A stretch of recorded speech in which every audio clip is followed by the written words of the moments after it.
What's going on, everybody? Put on the catcher. What's happening, everybody? Friday, and we're here together. Oh, I need a haircut. Look at this. Nice. What's up, John? How you doing, man? What's happening until Tin Talon, Lamrith, Vince? Which Toolchanger setup are you going to build? I'm gonna build, I guess, a little bit of a custom one. I have a working Micron that has a carriage on it. So it's fully functional with one, but I wanted to work on the Toolchanger firmware and then add, as you can see, 3 more. So it's going to be a little guy, and I'm keeping the stock tool heads. So there's a little bit of a customization there. I really like that hot end, or I guess the whole hot end assembly. I've been really enjoying it on my V0, and I wanted to have the performance of my V0 and the reliability of my V0 here with the Micron. So that's the goal. So hopefully that answers your question, but I'm trying to keep the least amount of custom things on it, so that if someone has a Micron and they want to add this on, they can. So far, the only real difference is I have this dock here that's kind of standalone, so you can just attach it. If you want to go with 4, you kind of have to go permanent and change your belt tensioners. But I'm keeping the stock belt tensioners because this thing prints really, really well. So all I want to add is just the ability to change tool heads. So hopefully that's what we're going to be able to do. Like that shirt? Well, thanks. Speaking of the shirt, and since I have your attention, I did have a new launch today on 3dprintsos.com. It takes you to my shop where you can buy a bunch of shirts, hoodies, mats. Also, you can see a little bit of a different look on the site. But I added this shirt today called Hot End All Over. That matches my my mats that you can buy. And I just thought that would be a pretty neat shirt. It's basically printed on every panel. And then the right side has the logo hidden here, and where it doesn't get in the way. And then it says 3dprintsos.com, really small. But yeah, and it's the cheapest you could possibly have it. It's more expensive than the other shirts by quite a bit because this is only printed on one panel, whereas this is printed all over. But I still think it's a neat shirt. I had some feedback, people asking for pants and underwear. So I'm thinking about doing a whole full suit. So we'll see how that goes. But yeah, guys, if you want to support the channel, this is a great way to do it. Mostly because you guys get something physical in return. So 3dprintsos.com for that, or shirts like this. This shirt actually, there's also a dark option, dark blue option. Right here. So if you don't like the kind of like off-white, gray heather look, whatever it's called. Oh, it's called ash in this case. You can always go with the with a dark blue. I'll definitely have to do a couple more orders here because I want to buy a few more of these to wear around. But anyway, that's what we're doing. Tulsa, how you doing? I agree. Hot on all over should mean all over. That's right. I think we'll do. I think I'll find some shorts, socks, and maybe some undies. We'll see. You better. I'm okay. I'm still sick as a dog. I can't use my nose. So if you guys hear me sneezing or coughing, or I might have to take a break to blow my nose. I don't know. It is what it is. I'm trying to pull through. I got some hot coffee in my Hot Ends mug, and that's helping. Hey, GTR Dad. That sucks. You know, it happens. It is what it is. No big deal. At least it feels just a little cold, so hopefully that's all it is. But yeah, I'm going to push through because I'm really excited to make this thing move, and I'm hoping that you guys can do it alongside with me because I actually don't know what to expect from this. I haven't done firmware in a long time. Yeah, don't get the baby sick. I've literally just been with the baby, so I don't. Yeah, hopefully. But then again, build up his immune system. You know. I really hope B Cuddy's here Because I need you, dog. He did send me some links. He sent me this GitHub, which is called Clipper Toolchanger Easy. So that's cool. And then he also pointed me to the Toolchanger wiki. And I'm guessing it's going to help us with docking and all that stuff. So, what's up, JP? How you doing, man? So that's the hope. And also, while we're talking about all kinds of things, I'm here while driving. That's dedication, dude. I appreciate that, B Cuddy. That's kind of you. By the way, John, if you're still here, Bruce Bikes, that patio looks really good, man. Like, really great job. I might copy you at some point. Like, that was primo, dude. I don't know if you're here, but if you are, good job. If not, this will live here forever. I don't remember what I was talking about because I had 15 thoughts at the same time. But we're gonna go through Clipper here and see what's up. First, I'm gonna back up my current setup because it works and it's really good. So I have to make sure I back everything up. That's number one. Better, I need to print some instruments and make a banger like that one dude did. That dude killed it. That song's too good. It's like AI good. You know? No. I'm not very musically inclined. I do have a tiny bit of like a microscope amount of DJ experience and a little more producer experience. I used to make some music back in the day. But no, I will not be making a banger, unfortunately. I'm building a Tribox Zero and wondering if you know whether there's a Toolchanger mount for Dragon Burner and 1550 extrusions. Dragon Burner probably has the most mounts out there out of any other mount. Dragon Burner is like the most popular one. This is probably the least popular one. Yeah, they're out there. Where? I think Toolchanger, in the Toolchanger, there's like mods or user files, something like that. You could definitely find something for Dragon Burner. Definitely. Cat Step, he remembers. Yeah, my old cat Miller was involved in some of those songs. That's funny. Mad Max is a cool system, but in my opinion, Mad Max can fix gantries.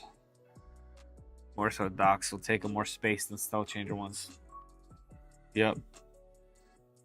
That's part of the Mad Max beta. Definitely meant for more Trident V0 style printers. Nice. Yeah, B Cuddy knows what's up. All right. Let me. First of all, can you guys see the machine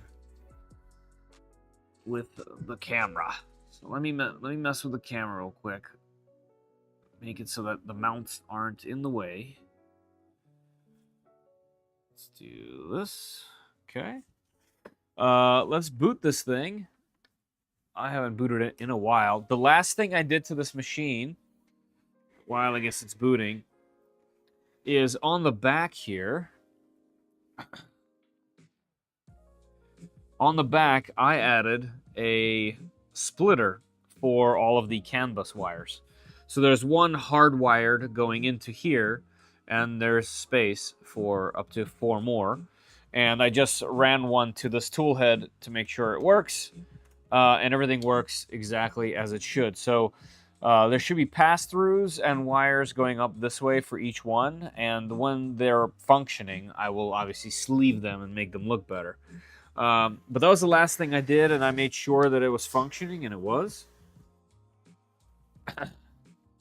And actually, you know what? Let's do... Man, this touchscreen is the worst. It's going to move, home, and home all, just to remember this thing's function. Oh, yeah. It's super smooth. Haven't ran this thing in a bit. Yep, that's it. Home's perfectly. Whoops. I think I just pressed home again because the screen is crazy. Like, the kit is like a 9.5 out of 10. The screen is a 1 out of 10. It's so bad. So. Got an order from Tin Talon. Oh, I gotta sign in to see. But it says, oh, where'd the message go? Oh, no. I lost the message. Let's see if I can quickly sign in. Nope, nope, nope, not that. Nope, nope. Series of wrong buttons. Hitting cancel. Hold on. Let's try this. Let's go at 3dprintsos.com. That's my email. Nope. All right. Oh, I think we're signing in. I wanted to see the message. Orders. Oh, I see. Thanks for your order, Tim. I really appreciate that.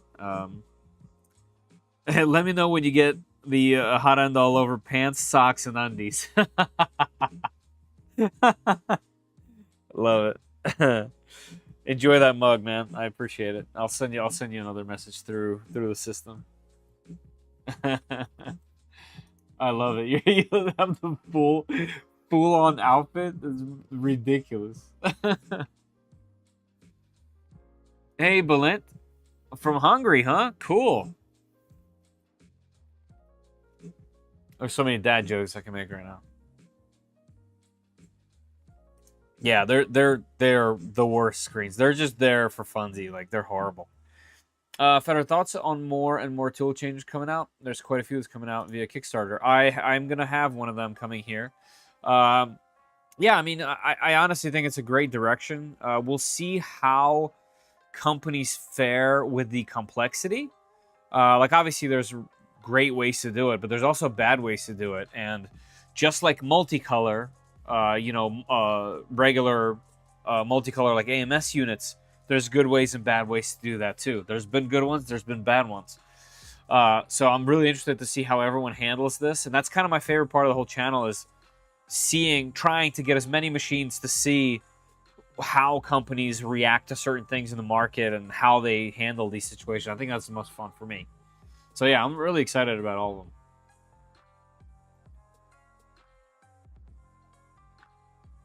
Self-Gen Fitters building here. So in terms of SB and DB, they're swappable. Yeah, close. Stealth burner. Yeah, stealth burner. Yeah. I'm just gonna say yes. Only a matter of time. 100%. 100%.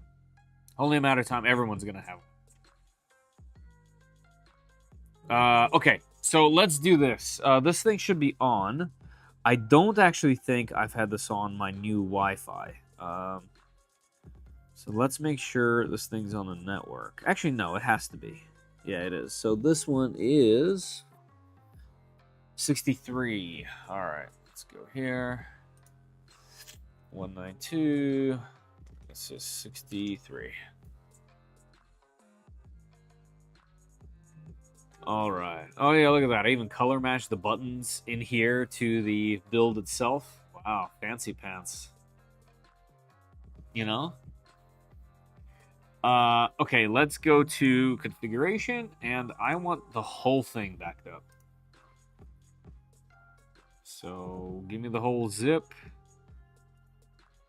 and let's download this. Where to download? Where'd you go? Unconfirmed. Oh, download.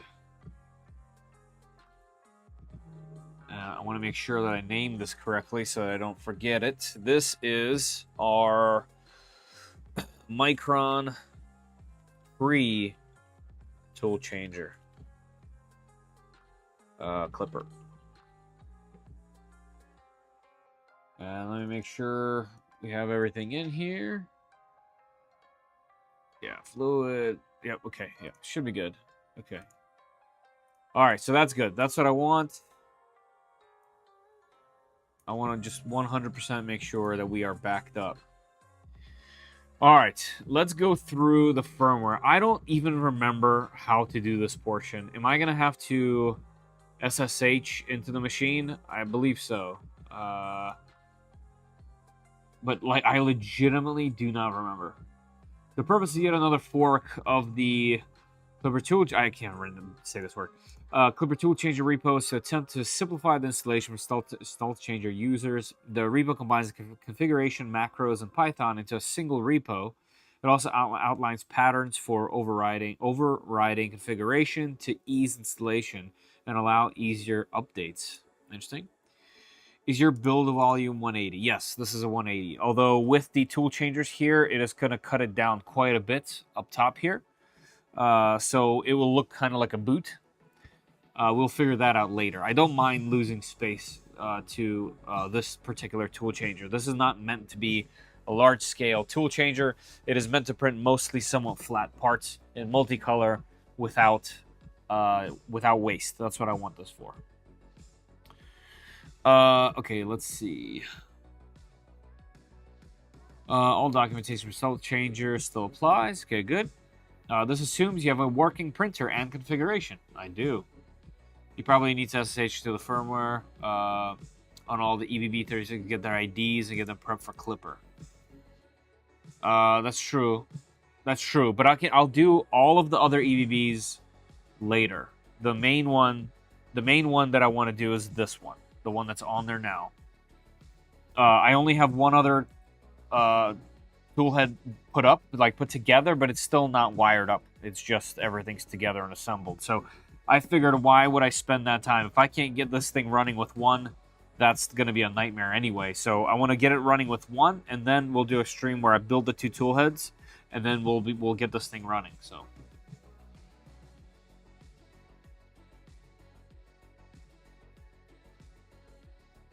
Yeah, Nighthawk. All right, let's see. So installation is a plugin. Run the installation script using the following command over SSH. The script will download a GitHub repository to your Raspberry Pi home directory and symlink the files in the Clipper extra folder. It will also create copies of the user editable configuration and populate some example tools. Interesting. So this really does make it easy. Okay. The script does the following: symlinks the needed Python files in the Clipper, symlinks the G-code macros, copies some example tools, copies user editable configuration. Interesting.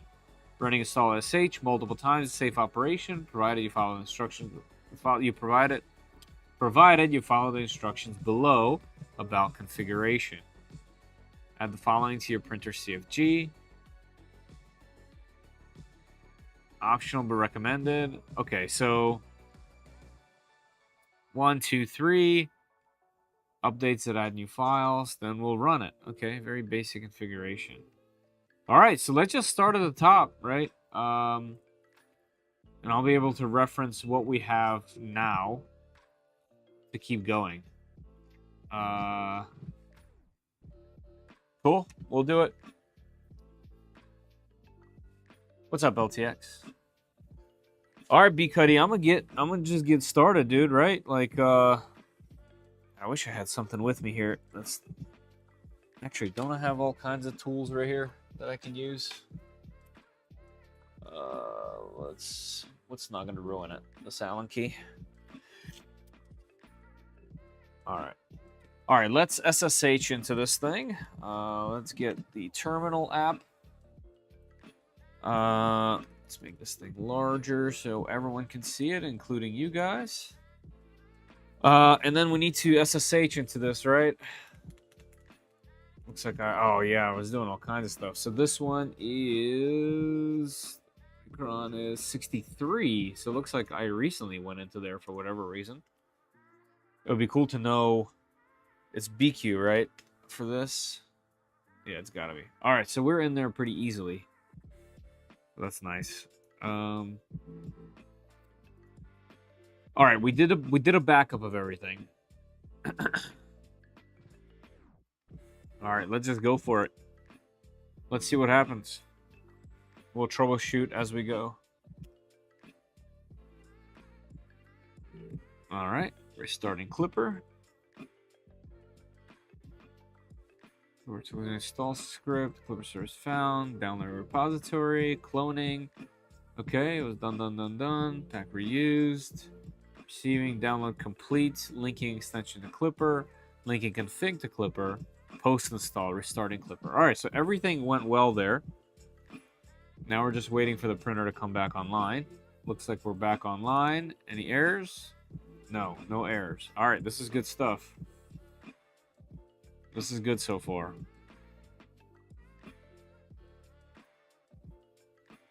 All right, so let's just keep going down the line.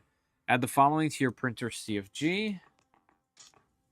All right, this will break it temporarily. Let's go. First of all, let's remove this thing so it doesn't get in my way. I already have it backed up. Printer CFG. And since it doesn't modify this part, that's pretty cool because I have a really specific way I like to have these. So that's cool. So let's do one of these, and let's add that include. I'm just gonna hit save right now. And close.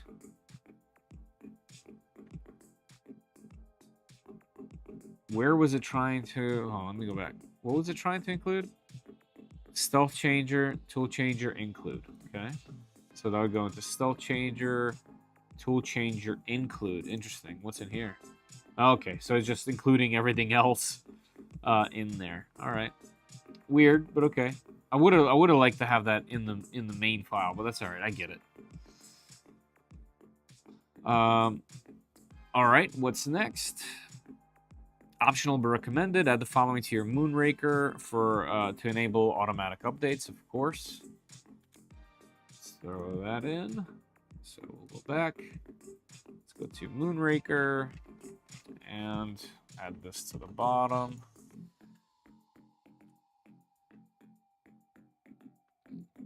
Yep, here I'll add a note in here. This is for the Toolchanger. We'll hit save and close that out. What's next? Updates that add new files. Okay, so this is actually updating the thing. The via SSH. And I think what I'll do here is let's restart this now. Reboot. That way those files get linked here. I know we'll have some errors probably, I'm sure. Be aware, you may need to shift the bed to account for the thicker Y-axis mount. Oh, I'm assuming you're not talking to me, B. Also, you mean like mine already has that accounted for, so I'm assuming you're talking to someone else. Because don't forget, I tuned this thing already with the what's it called? With the Toolchanger shuttle on there. So the printer since day one had that shuttle on there.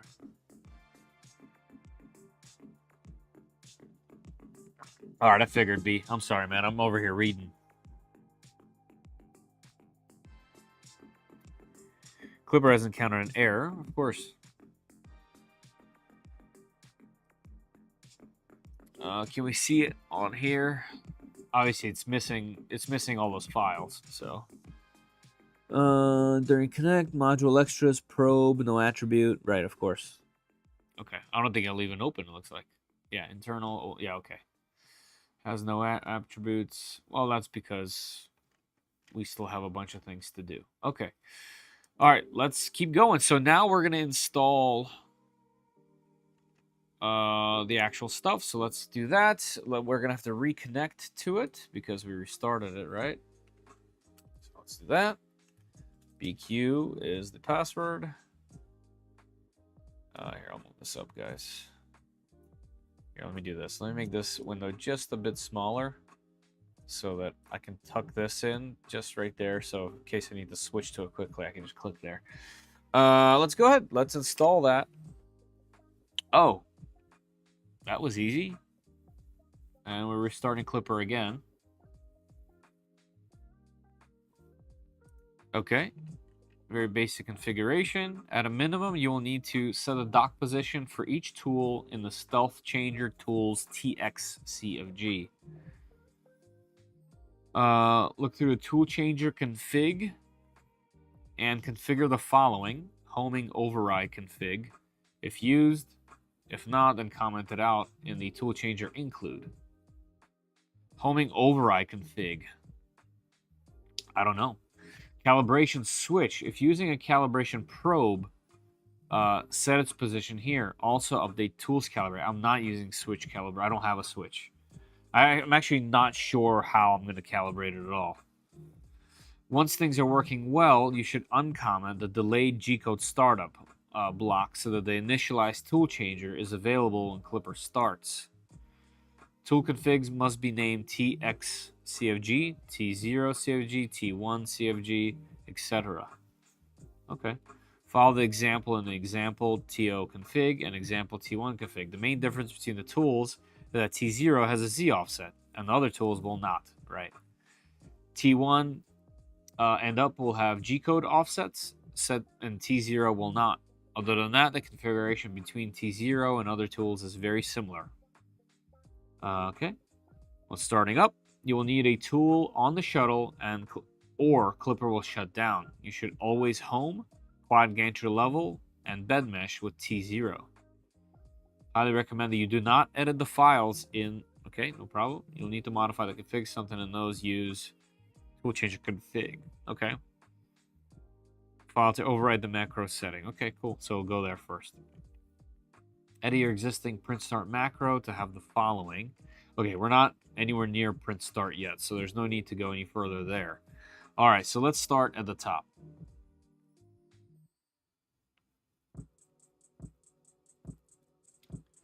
Let's start at the top here. So set the dock position for each tool in the Toolchanger Tools TX. So first of all, we need to get those positions, right? So the problem with that is now I can't get, since the machine isn't running, I won't be able to get that. Extras probe has no attributes. All right, let's go to the config and see what the heck that is. Modules, extra probe. Assuming that's here. Tools, there's an example. Toolchanger.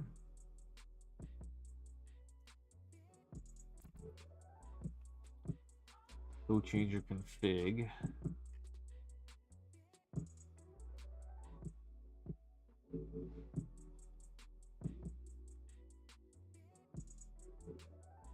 All right.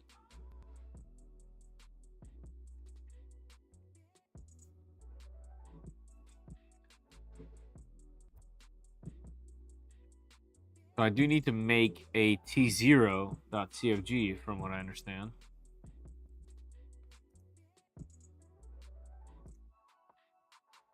Because I have it named Tool 1, and that's what I've started naming it before. So I can just change this to T0 from what I understand. Yeah. So let's do that. So if here, I'll copy this and paste it. Comment this one out so that I don't forget. We'll call this T0. Let's save that. Close. Rename this to T0. Then in printer CFG, we're going to include T0. I don't remember if I call it out anywhere else. Maybe for fans or something. No, I would have it all in that one dock. No, I do right here. Oh, right, for that. That makes sense. So this is T0. All right. Let's save and restart that.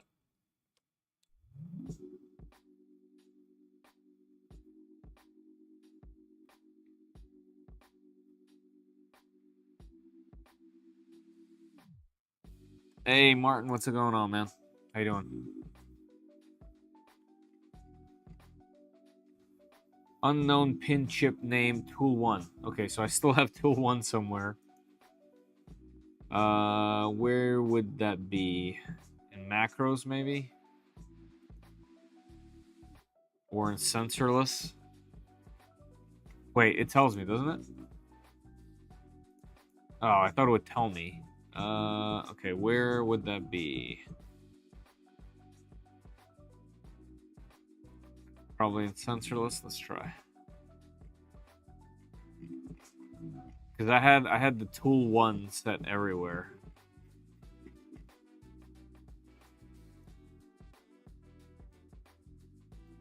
I guess it's still in printer. Let's go. T0. Should this T be lowercase?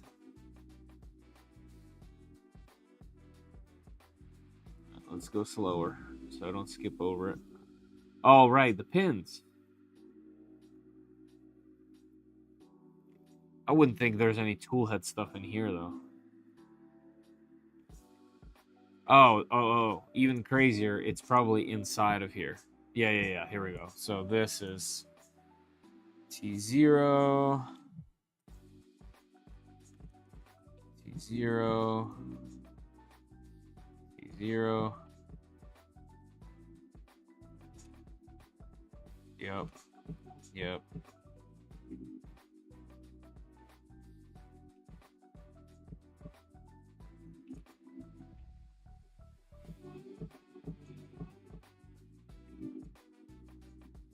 Gonna have to do a lot of remembering since I just legitimately don't remember. It's been so long.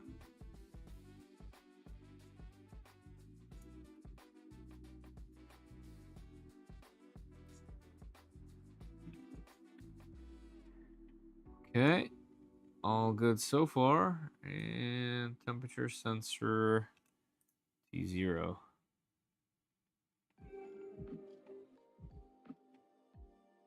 Alright, let's save and restart.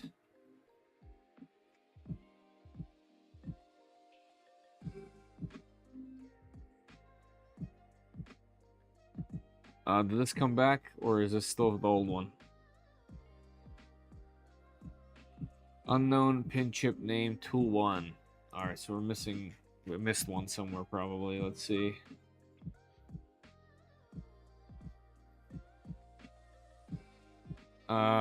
We can probably look for it, right? Find tool 1. Not here. Close. Alright, let's go to print CFG. Find tool 1. Aha. Oh, right, it's in the same one. This shows just the temperature of the T1 in the graph. Save and restart. Hopefully it'll go through. Okay. All right, so we're back to module extras probe has no attribute. Probe parameter helper. All right. Bcuddy, any idea where that is off the top? Module extras.probe. I'm guessing that's somewhere in Toolchanger's config. Also, should I have the tools? Should I have the tool config in here? Yeah, it looks like I should. Because I have it over in the main one. Uh-huh. Yeah, so this has everything in it that mine has. But it's over here in this folder. That's a very good question. Yeah, that's the folder. All right, so so you're saying I need to put them in here because right now mine just lives here. I'll use the example there and copy it and minimize each one. Okay. Here, let me try this. I'm gonna duplicate this.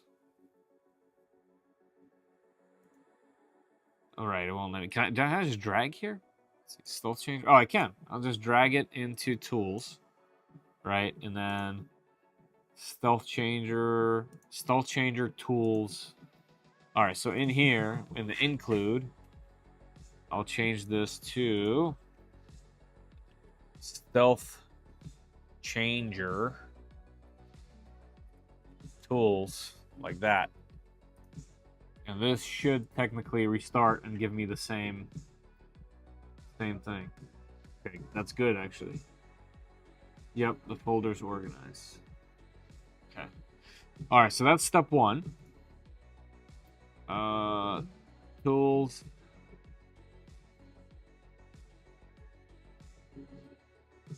So MCU, we got that. ADXL, we got that. Okay, so I should really have these kind of open side by side. What's config reference? Oh. And what's devices? Whoa. Wait, that's cool. Interesting. I don't know this existed. That's neat. The machine has to kind of be running for that, though. Alright, so... let's see. I guess I can copy and paste it into there. So let's see, I got extruder. There's extruder information in here, I'm guessing. No. Oh, right here. Right here. Okay. So let's see if there's anything that I don't have in here, in mine.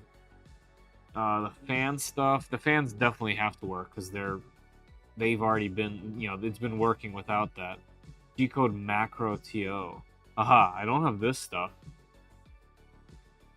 And tool to change this to tool number 0. Sure, okay, I definitely don't have this. Aha, and I don't have this stuff. These are build specific. It's where the tool's sitting in its dock. For input shaper, run tool into the frequency here. Okay, so I don't have some of these things. Here, let's, I'm gonna take this stuff that I definitely don't have. And let's go back into mine. Yeah, I have some fan stuff. I do have probe, interestingly. Tap settings. Resonance. Shake tune and temperature sensor. Alright, let's put these in here.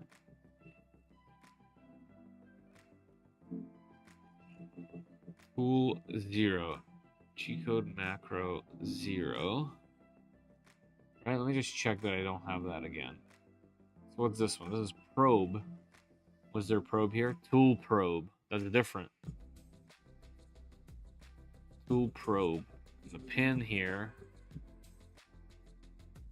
Is this pin? Make sure it's the same.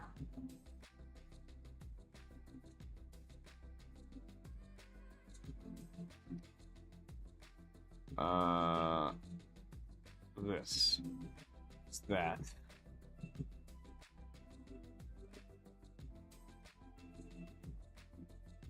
Okay, here change the tool number.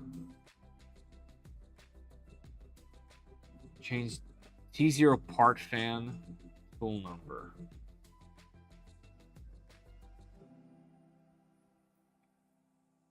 Hot end fan and just fan.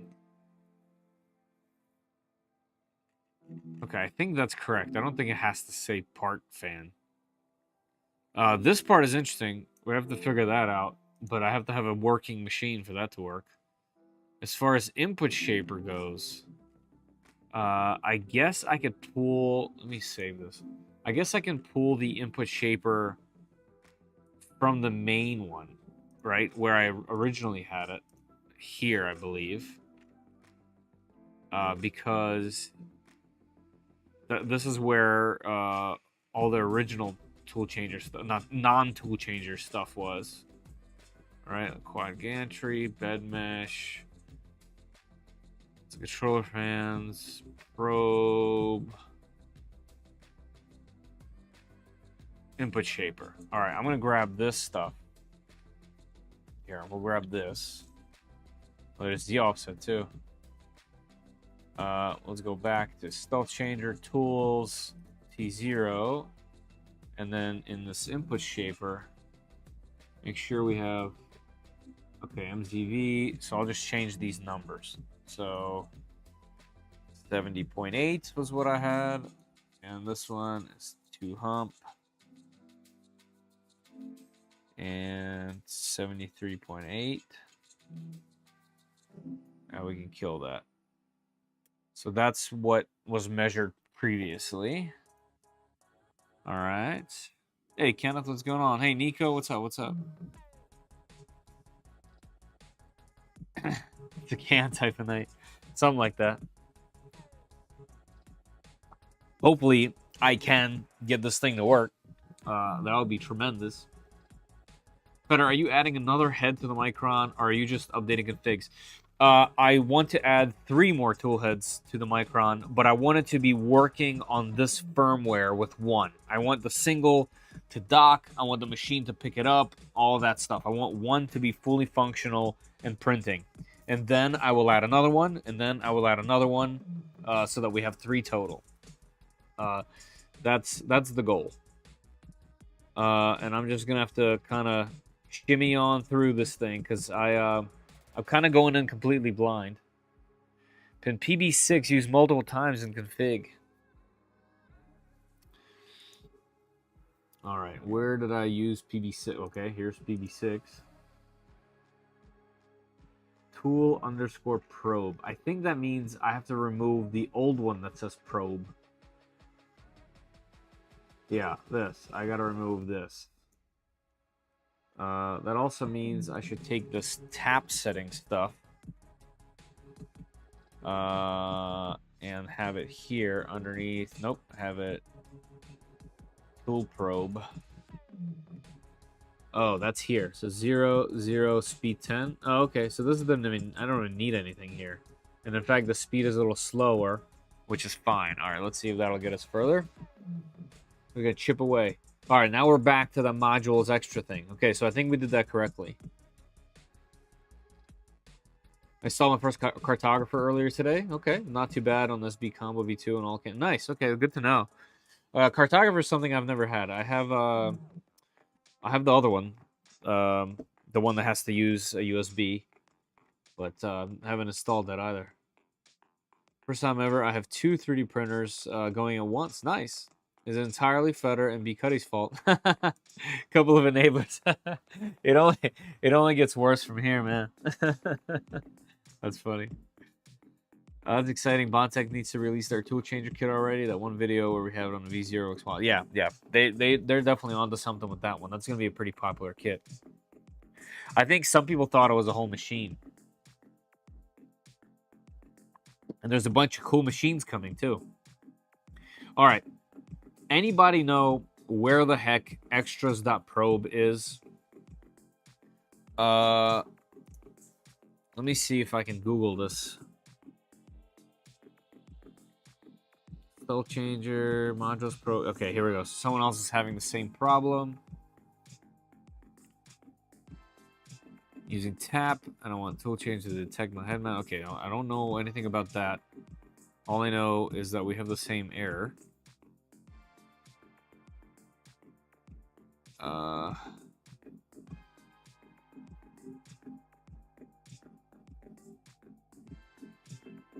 Just broken in this refactor. Unfortunately, the plugin is going to have to be updated for this change. In the meantime, it's probably best to roll Clipper back. No. There you go. How much? Getting another error, internal error. Okay, this one. Module extras.probe has no attribute. I have this exactly. I'm not sure whether I should freshly install Clipper with an old version. Config. Okay. The author of your modification needs to update them to be compliant with the latest Clipper updates. You need to downgrade Clipper version. I hope that's not the case. That was the gold tip. Thank you very much. It was even more complicated than that because in the meantime, it seems like there was a change in the plugin. So I changed the plugin too. Now I got everything up and running. Just have the same issue. I'll try and update my printer. Silly me. Can you share the version you ended up reverting to both Clipper and Clipper Toolchanger? I recommend you join the Toolchanger Discord. This does not seem good.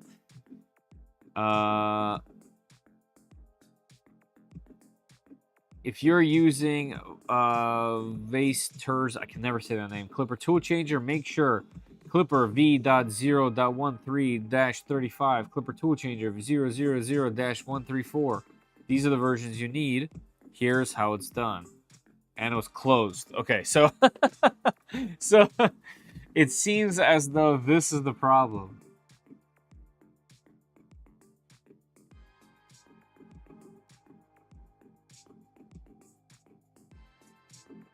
Beacon. I feel that. I feel that, B-Cuddy.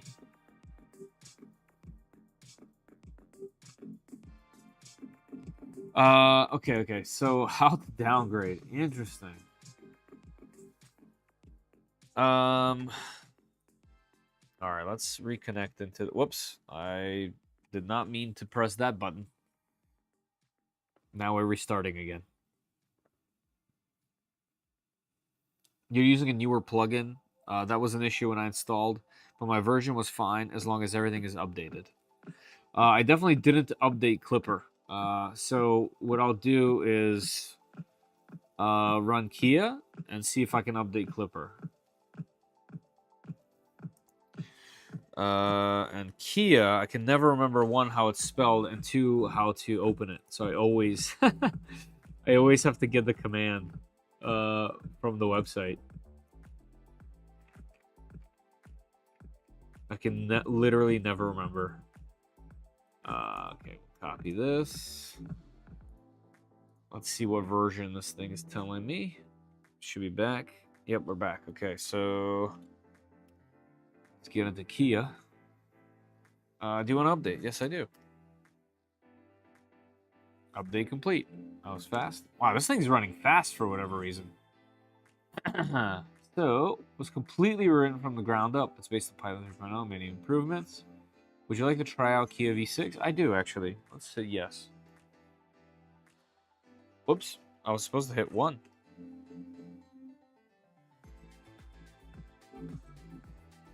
I'm walking the dog, then driving home. Yeah, no problem, dude. But yeah, you absolutely need keep Clipper updated. Should be able to be in your normal updates. All right. Yeah, I did not update this, so let's go to updates.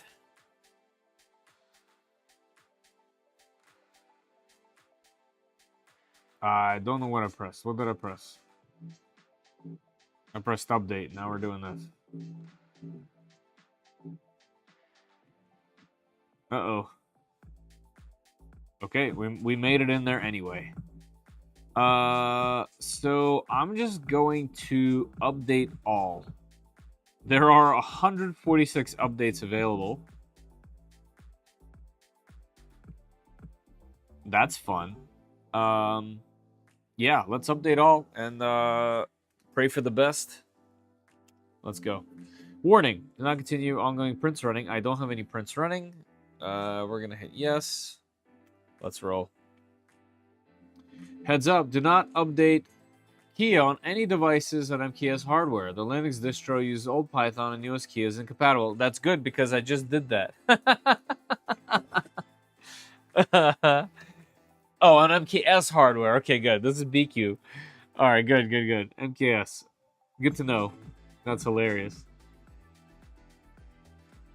I just started using a skipper I got from you and found folks in Chitty and Kingroom printers ran the same issue. That's true. Yeah. Warning, be careful, you're going to prints. Okay, yes. I guess that's a good thing. I should have probably read what I just updated, but that's okay.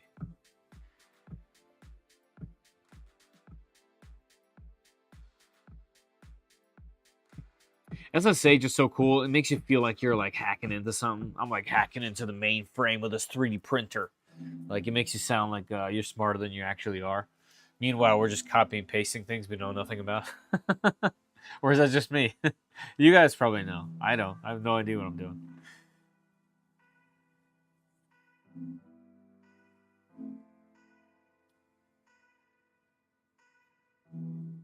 All printers who use MKS hardware just use modified skipper and THR42, the combo you gave me, the Flying Bear.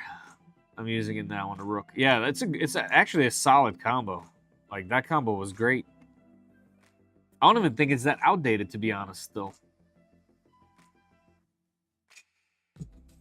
I'm not familiar with anything Clipper related, so I'm like watching this. I like watching this type of content. Clipper is definitely not for everybody, but it can be. Like, you don't have to go into the weeds of this thing, but the fact that you can is the really cool part. Technically, the more you spend time in it, the more you kind of start to get a grasp for it, and it stops being really confusing. And it starts being like, just like you start to like harness the abilities to do everything you want. And I really like that. I just love, one of the main things I love is to be able to change something in the configuration and not have to recompile anything. That's obviously its number one thing, at least for me. But I really cool that I really love that it got like picked up by everyone. Essentially, just blew up out of nowhere. I sold my SVO8 to a guy who loved it. I got them to send me a new bed, and it was not bad after that update. Nice. Hey Jason, how you doing? Nat, what's up?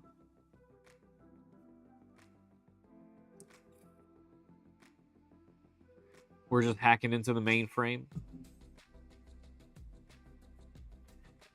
The only outdated part is the communication protocol they went with between the host side and the MCU side. It's slow as hell and can cause hiccups. I forget what it is overall. I know, that's Shitty Tech had some issues between that and the screens of their machines. And then same with King Rune, because King Rune also used Clipper and THR. I rooted my K1 because of your video. Made it much easier to understand. Hey, thank you. Yeah, that video is a little outdated nowadays. I think it's even easier to do now. It's even easier to root everything. So there's like extra information in the video. Hey, Reprinted, how you doing?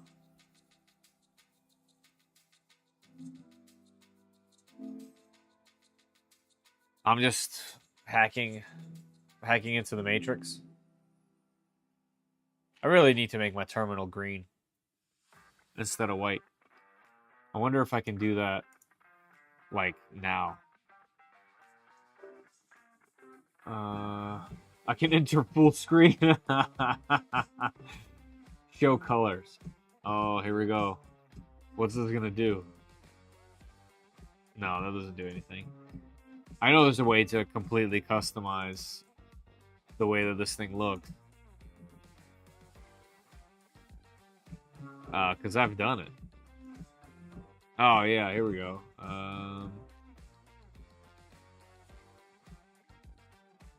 Is there a matrix? I just don't want to mess up what's happening there. Text, there we go. Oh, yeah. There we go. I'm Neo now. There we go. I did it. First of all, we got Matrix and the Winamp on the bottom. This is good stuff. This is good stuff, man. What do they call? What they call that one guy? What was he called? Was it Hammer? Nah. What was the guy's name with all the monitors around him? What was that dude's name? In the original Matrix.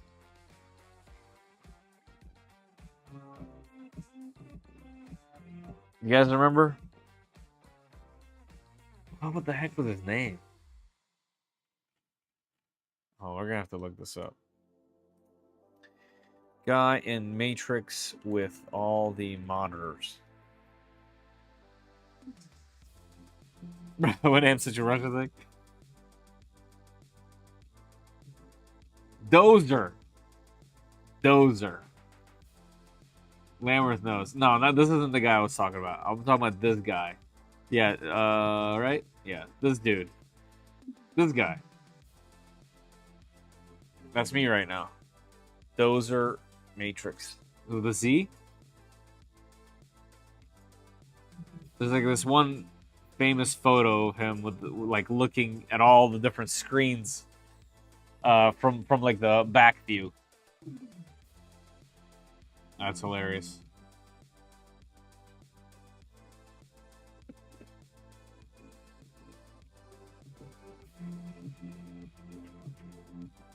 Alright, hopefully we don't need to use that anymore. Those are in his bro tank. Tank! Is that what I was thinking of? Bro. Is this thing still going? It is.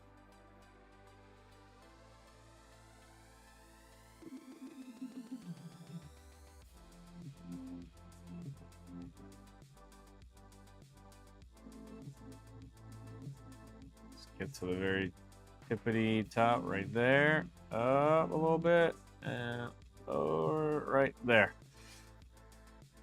Oh, hey. We're back. Why did that not work? Package is successfully upgraded. Wait, what? Let's go back. 2. Oh, there we go. We just needed to do that. Okay, so we are all on the newest stuff now. Go back. Let's do... What's an advanced? No, all this is good. Let's go back. Community extensions. What's that? That's new. Ooh. Oh, yeah. This is definitely new. Mold rig, Clipper backup. Obico's right here. Octo everywhere. This is cool. This is new.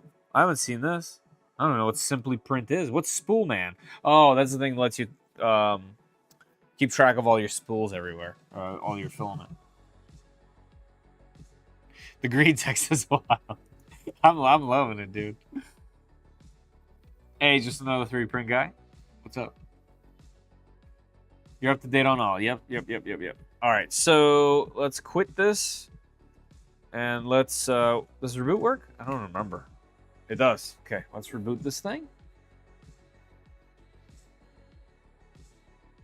Better is the spool, man. I could be. I do have some spools. Hey, Deshaun. That's right. Winamp, baby. I've been hesitant to jump into spool, man. I probably should. I do have more filament than most.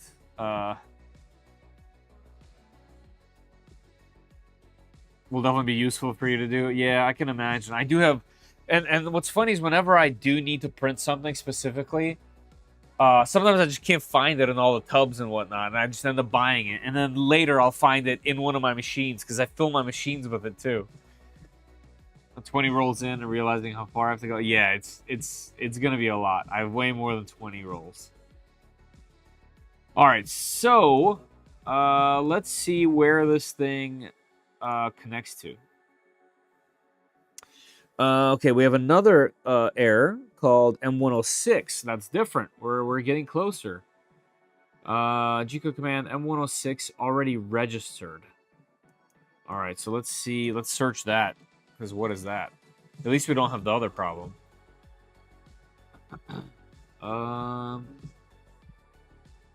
LC command, which controls fan speed, is attempting to be defined or configured in multiple locations within the configuration file. Okay. So duplicate fan definitions in printer and G-code macro. All right, we can probably deduce that to some degree.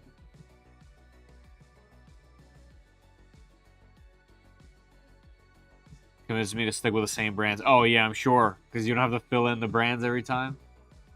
Yeah. Hey, Yuri, what's going on, man? Okay, where should I look for this? Where would M106 be? I'm guessing, just based on what we just added, I'm guessing it's in here. And it has to do with the fans, because this thing... Okay, what would I add? What have I added on here, starting here, that has to do with fans? Extruder, fan generic. Okay, this. Change T0 part fan to tool number. Okay, so I think my fan, I think it should be up here, right? My fan is just fan. I wonder if I have to change that.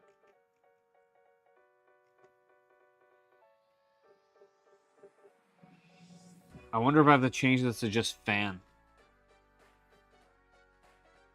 No, because that's fan generic.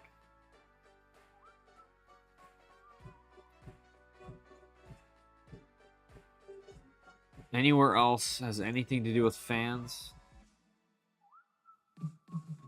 No. So I have a feeling that this is the problem. It's this right here, this specifically. Because everything else was untouched.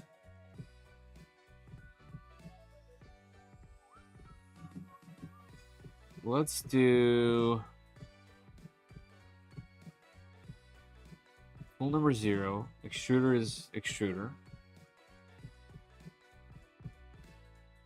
Oh, if this were T1, then the extruder would be extruder 1. Interesting, okay. So this is fan 0. Or should this say T0? I don't know. I also don't know if I have a part fan. Okay, let's do this. Let me close this. Let's go to the example. And let's see, this thing actually has a fan generic T0 part fan. And it has a pin on it. I wonder if this is the key to the whole thing. I wonder if it's...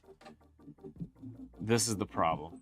All right, we're gonna mess with it a little bit of a guess because I don't actually know. But I have a feeling that right now this... Yeah, okay, here's what we're gonna do. I'm gonna do this. I'm gonna change this pin to... I don't think this needs to say EBB. And this, I'm going to comment this out. Whoops. Because I have a feeling this works as the main fan. And now this tool doesn't actually exist because now they're individual tools. So he needs this.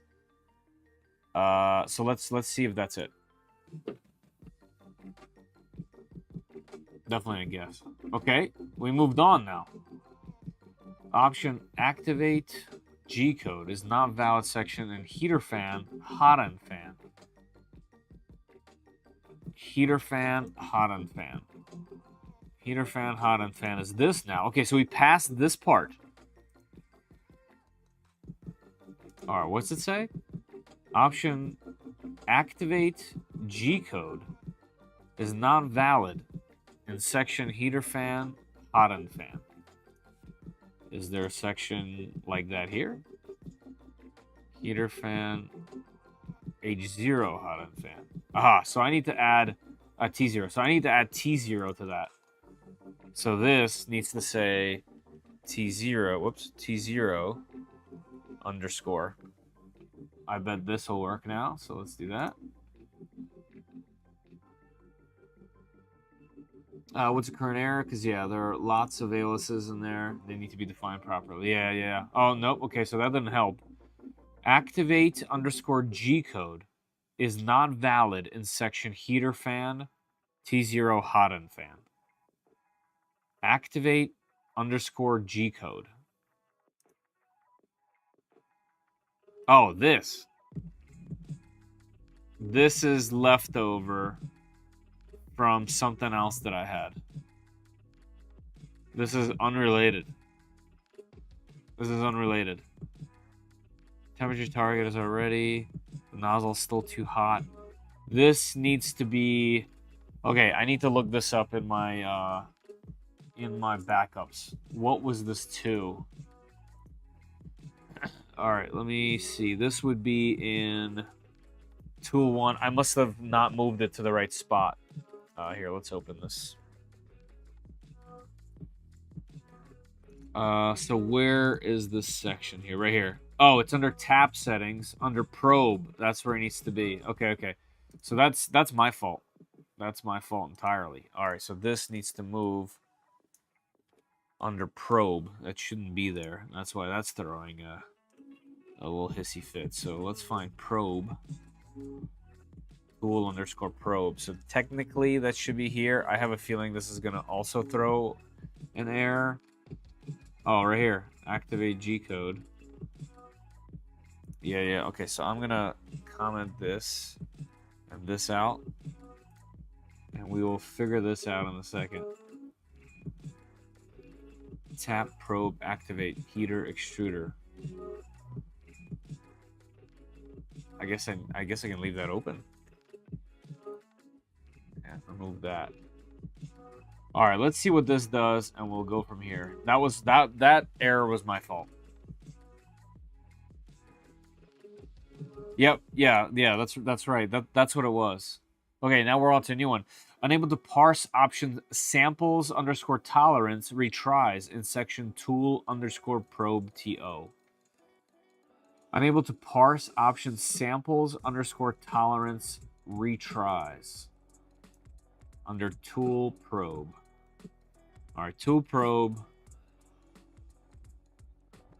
sample underscore retries.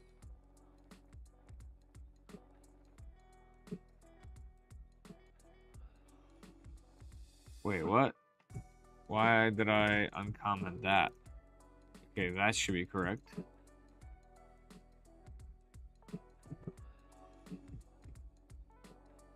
Right? Where's sample underscore retries? Retries are here. Sample tolerance retries? I think I just missed this part. Alright, let's see what that does.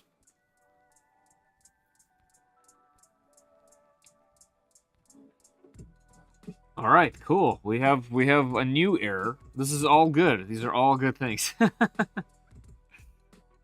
I have 1.2 million in student loans with an interest rate of 41%, but I'm not worried. On my salary after my loan, flat truck, I have $2.47 left at the end of the month, enough to buy nothing. All right, Steve.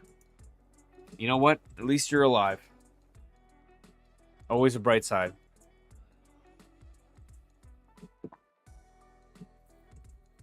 $1.2 million in student loans, huh? Dang. For failed automated reset of MCU. Okay, I have a feeling that might not be tool related anymore. Although, would this change at all? I don't think so.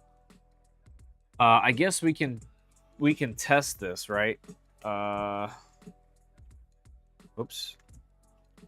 Q. Now, if I get into Kia here, I can go to, let's do yes, and remember for next time, 3. Resetting again should fix that. That happens occasionally when resetting a lot. Oh, okay. Let me try that first before I change anything. Let's do restart clip. And if not, I'll do firmware restart. It's definitely getting way further along. Oh. Wait.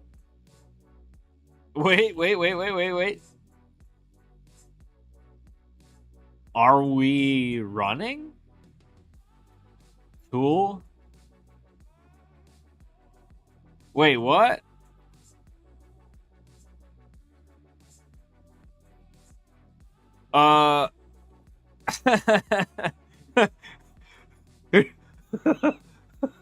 What? What are the odds of that happening? I'm scared to hit home. But wait, what? That was really perfect timing. That was wild, man. I'm not even. Is this real? Yeah. All the temps are running. I'm gonna hit home. Always be scared to hit home. I'm gonna hit home, and I am going to hold my mouse over emergency stop. But that's cool. Wow, load filament, unload filament, manual probe. I think all my settings should stay. I didn't change anything in there. How will the home values work? Okay, let me take a peek. I'm too chicken to do it. Right? Because this has... Hold on, let me see.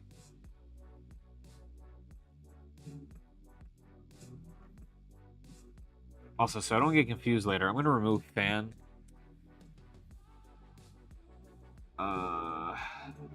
I guess I will have to restart again.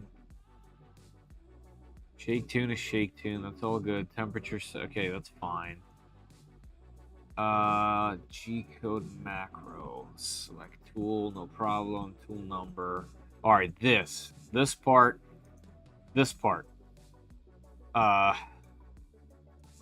is not correct, and I'm assuming when I home, it has nothing to do with where the parking is.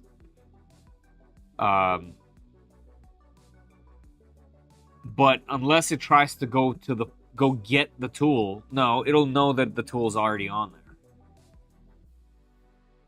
And this part, the offsets were all the same. The Z offset,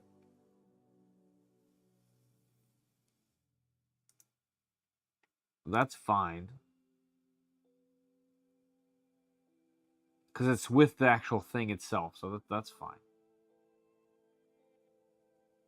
Speed samples. I don't think my homing, I don't think anything homing related has changed. Yeah, B-Cuddy. I've always wanted some kind of plug-in big button. Like, I want like a big printable button that says stop on it that has like a wire. Dozer said don't touch anything else. I love it.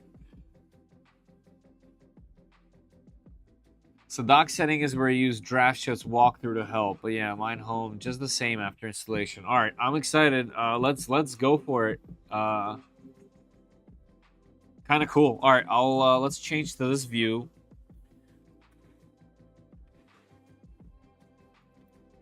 Right. This is a good view. All right, I'm gonna hit home all, and I'm gonna go to the emergency stop button. Let's see. Boom.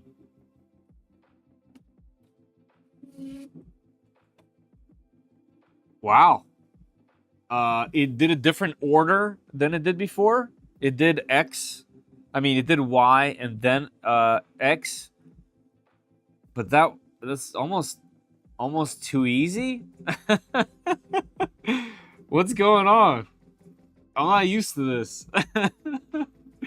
You grab a button off Amazon, wire it to desktop. I actually have one of those. I have so many buttons. Like I have a million. I have like keys somewhere. I have a box somewhere of keys from keyboards. I have to. I tried to look one time. I think Zoomy asked me if I had some. And I looked. I couldn't find any, but I got to. I have keyboards up there. I remember I have some somewhere. I bet I'll be cleaning some drawer up and I'll find them at the bottom. But you can use a keyboard button. For end stop? Yeah. I want to do that for a few different processes on machines. Yeah, like I wonder if you could make a USB one. Like that would be cool. If you could just plug it into a USB and now it just emergency stops through some macro or something. That would be cool. Okay. That's what we call the easy button. Hey, Kate, how you doing? It really something crazy. Okay, so man, I'm still kind of blown away that was it. What about quad gantry? Also, should I be worried that it was moving so fast? Like way faster than how I used to have it. Tool align start. I'm too scared to press that. Where would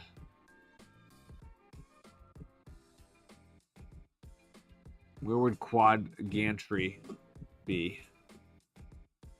I thought it was oh, these are all in categories. I thought it would have been a button here from what I remember it was, because I have it in my start print macro.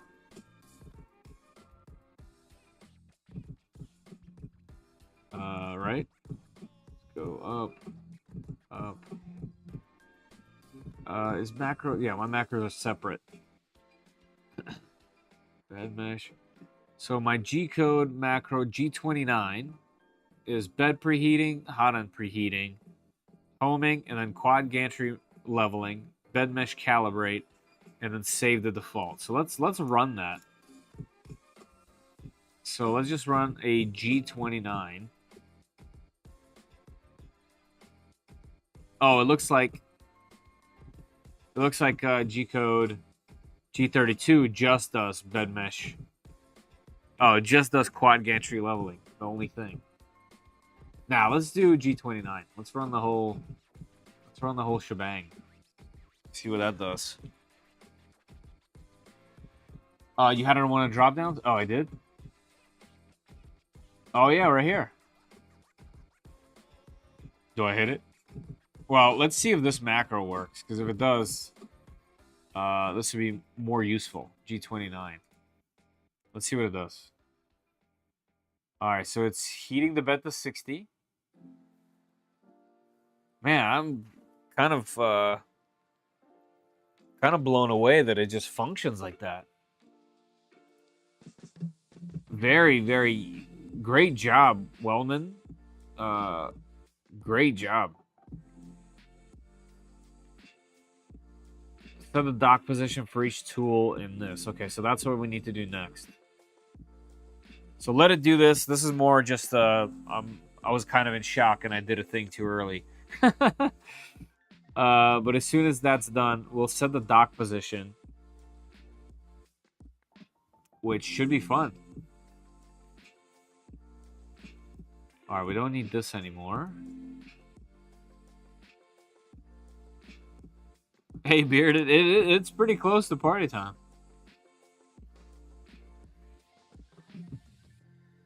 Really, it really is.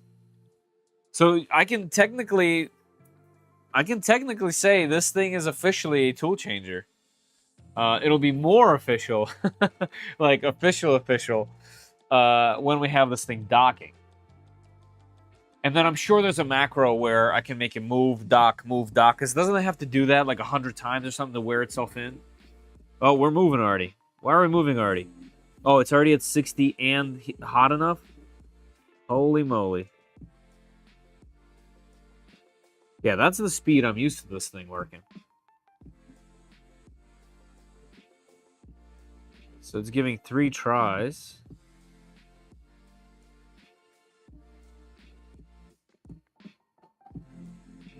Like, I know I did a bunch of work earlier to get this thing working, but I figured that all of that was for nothing. You know? And look at us go. I am noticing the PTFE rubbing on the dock a little bit in the front there.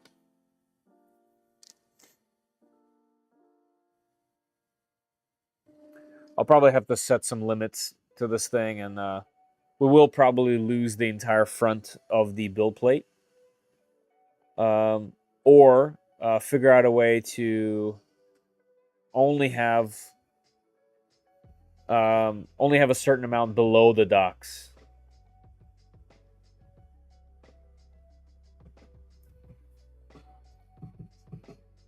Oh, my printer fetched me a drink. Yeah, I have like an arm that comes out.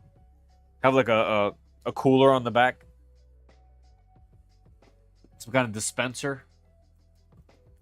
Find a macro for that, please share.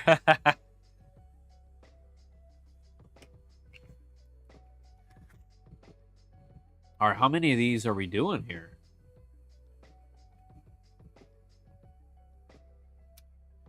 So our current range is 0.12, and the tolerance should be 0.1. So it's doing what, the third time already? All right, now it looks like they're 0.72.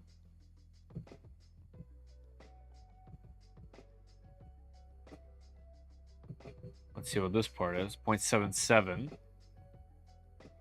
All right, so we are good. The range is 0.044.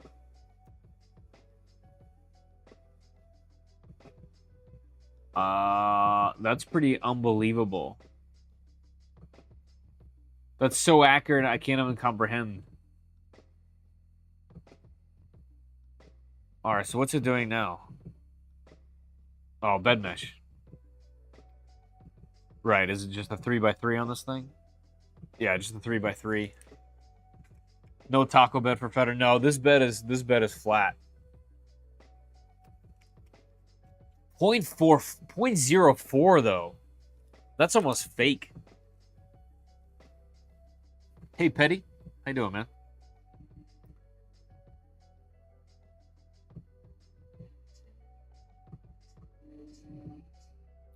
All right. All right, save config. We'll do accept. Save that. Cool. Pretty wild. I see 0.006. Oh, my Micron. Oh my god. I thought I was just impressed by 0.044. I mean that's a ridiculous number. 0.006. That's not even, what is this, Bitcoin? All right, so I want to see that. Where is it? It's in tune. Let us load this. The range is 0.09. My god, I just laughed like a demon.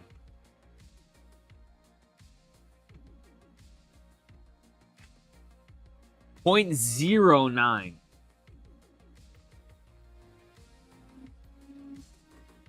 Anyone have a Creality with a build plate like this? Any Creality machine? Dang, boy. She flat. Okay, let's get the docks, right? Let's, home. Yeah, the home is very quickly. Very, very quickly. I'm gonna home that again. I want to slow that down. I do not want this thing homing that fast. That seems like I'll run into trouble. Wow. Pretty good. Pretty epic. Okay, so from here, we are going to go up.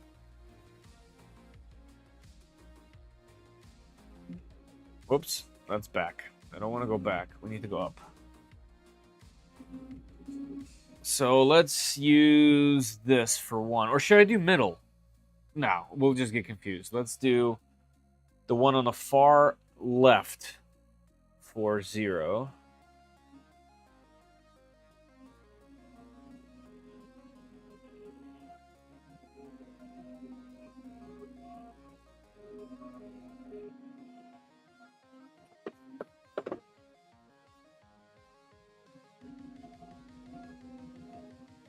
All right, it should be somewhere closer there.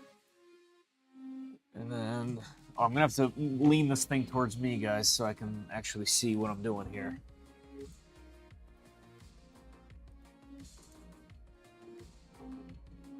Okay, somewhere there. Okay, maybe a little tiny bit up. Left. Okay, now we can move in. I'm scared. Let's go 10 mils.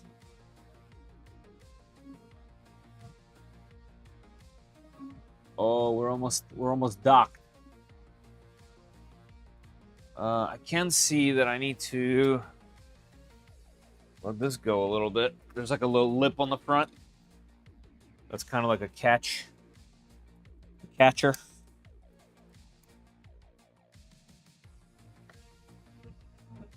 Let's lower that all the way down, and then we can configure that later.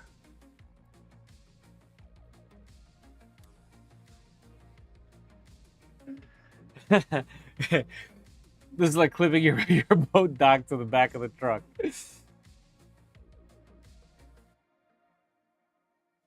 Is this vanilla clipper? No. It's vanilla stealth changer. Draft shift slash stealth changer. Do all three, then your chord's ready for when you add. Right. Oh. Not bad. Actually, well, there might be like variations in the tool heads themselves, maybe. But I'm also thinking I could just change the one of the coordinates and not all of them. You know what I mean? Feder posted my origami bed mesh in Discord.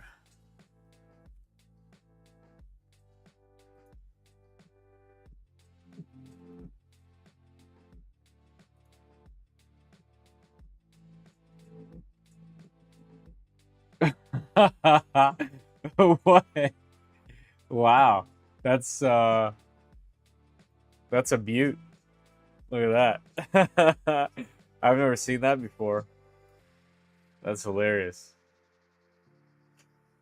Can you put a tool changer on my A1 Mini? Probably. If you do some fun work. Feder, have you made the RTV nozzle block? No, I have not.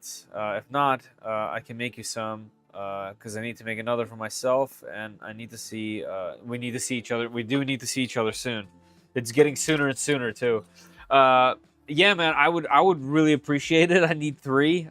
You do not have to do that whatsoever. I'll eventually get to it. But yeah, man, if you're doing it already, I would appreciate it, dude. That would help. That would help. All right, let me keep bringing this guy in. All right, I guess it needs to go higher a little bit. So here's the question for this. Am I bringing it in like to the sitting position? And will this thing go a little bit higher than that?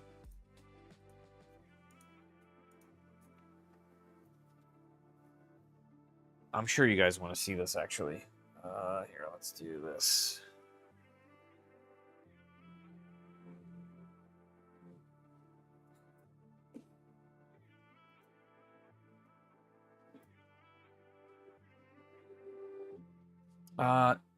Is this camera set on autofocus? Because it looks like it's on. Yeah, it is. Oh, global. Here we go. There we go.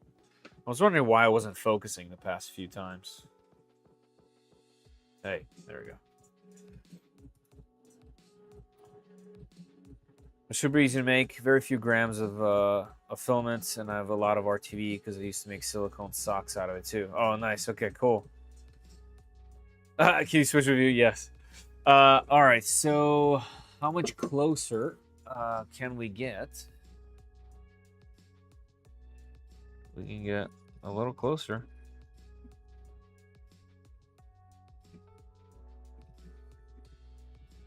We can get. Oh, need to back up one. Back up 2. One forward. Okay, that, I believe, is as close as we're getting to being docked. I think, actually, technically speaking, it should go down. So here's the question, B Cuddy. Am I setting the position of the thing rested in there, or am I setting the position of it going in and out? Because there's a difference, you know, because there's a lip on the back. Like, you know how it can go like this and then go down, and then it will be like in its spot? Am I putting it all the way down in there?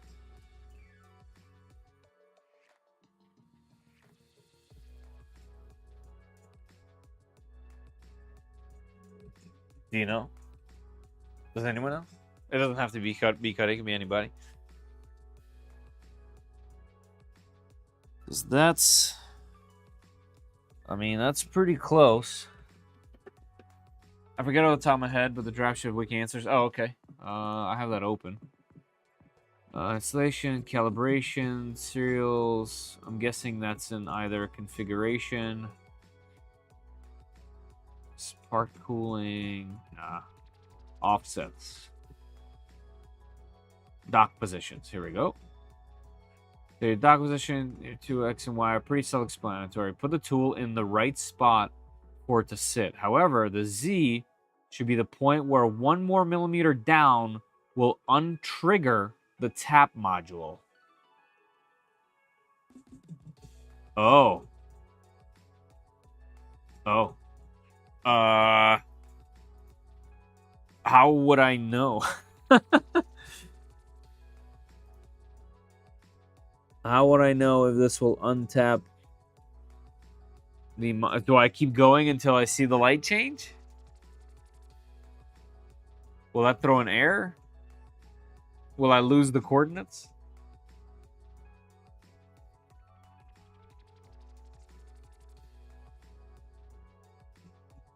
Now I'm scared to push down. No error? Alright, I'll just keep going down until I see... Okay, that right there turned the light blue, so I'm going to go back up one. Oh, back up two? Okay, somewhere here. Alright, so this is docked. This means docked. So, if this is docked, let's put in our coordinates. Looks like... Okay, I'll just type them somewhere.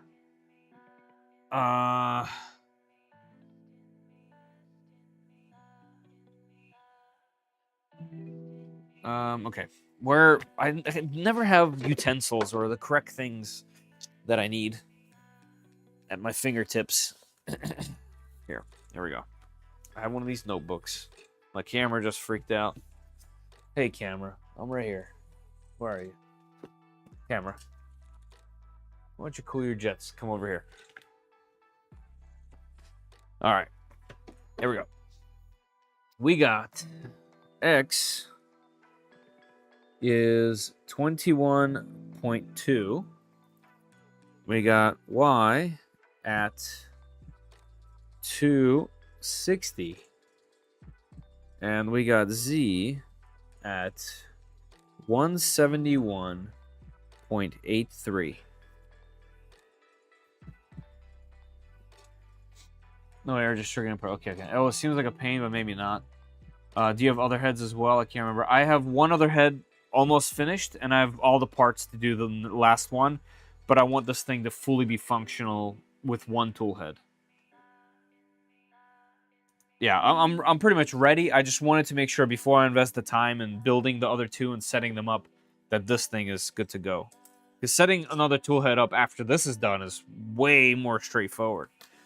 All right, so now that that's a thing, let's go back here. Let's go. Also, if I hit home right now, yeah, it'll just go backwards. Okay. Oh, that's why. That's why the homing,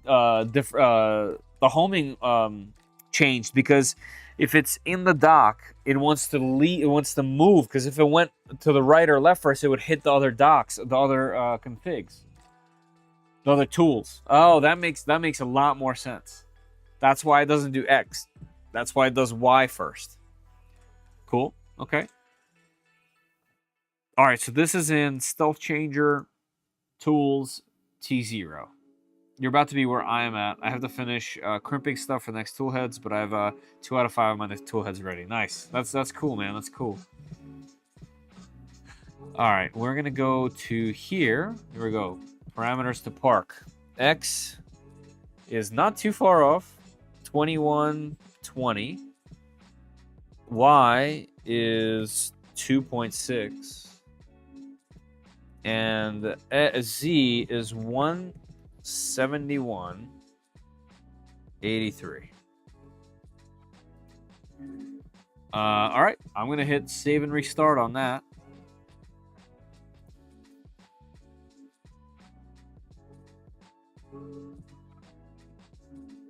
Mikadi, do you have yours moving in and out of the dock?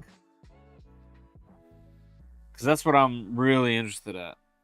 You should have it easy using the same parts across the mall. I'm using different parts across all besides the EBB. So the only difference in parts at all is the version of EBB.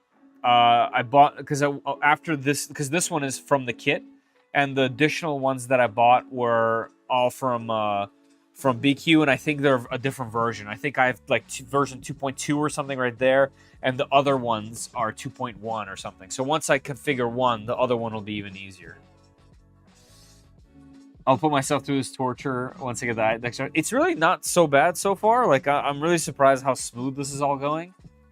All right, just for funsies, I'm gonna hit home all and see how that going backwards works. Hopefully this doesn't catch. And if it does, we're gonna learn something. So let's try it. I'm gonna hit home. Oh God, it went up really far.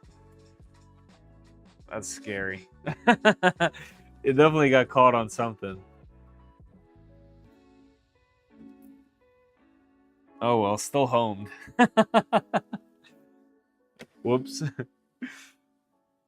Here, let's change the camera view just a bit. So now that we have this thing homed, or not homed, now that we have that dock in there, is there a way to test the dock itself?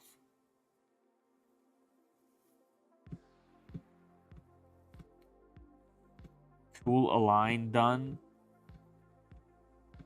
What's T0 mean? I'm afraid to click anything. IDEX Quarks was too altered for me to like it. Isn't true Quarks Y anymore. I can't even have those thoughts at the moment. I'm trying to brain myself here. Access map, calibrate move over probe. I don't. Nope, that's not a thing. Calibrate vibrations profile. Interesting.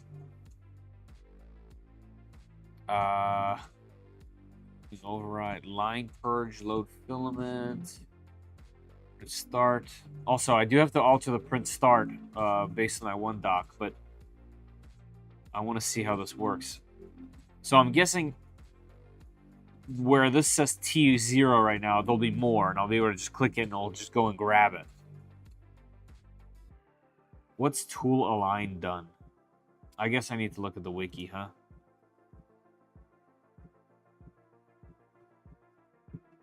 Alright, so it is important to get this right. If you don't, you will have changing issues or crash your tools into your docks. This is where we recommend you start. Close underscore Y equals park underscore Y plus 30.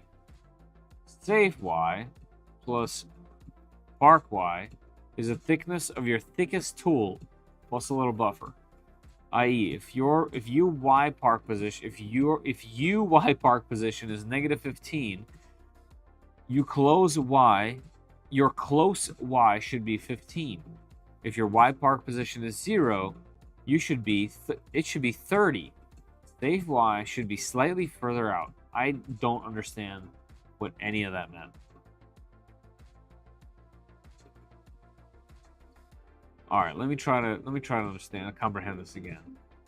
But setting your dock position in your tool config, X and Y are pretty self-explanatory. Put the tool in the right spot for it to sit.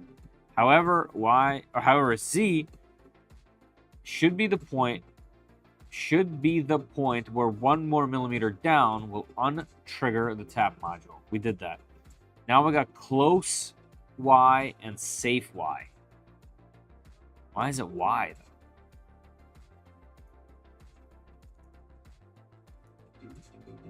Do we even have those? I see park. Is that in a different thing? Let me go to the example. Did I miss that somewhere? Params. That's just the offset stuff.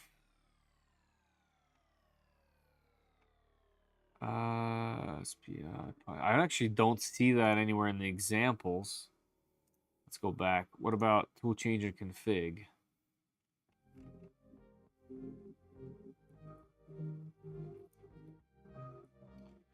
Let's see. Tools calibrate.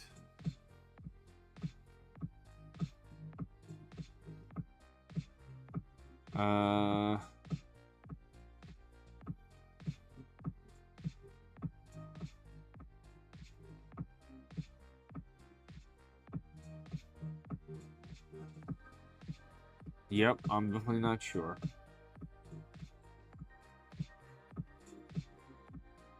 Oh, here we go. Toolchanger.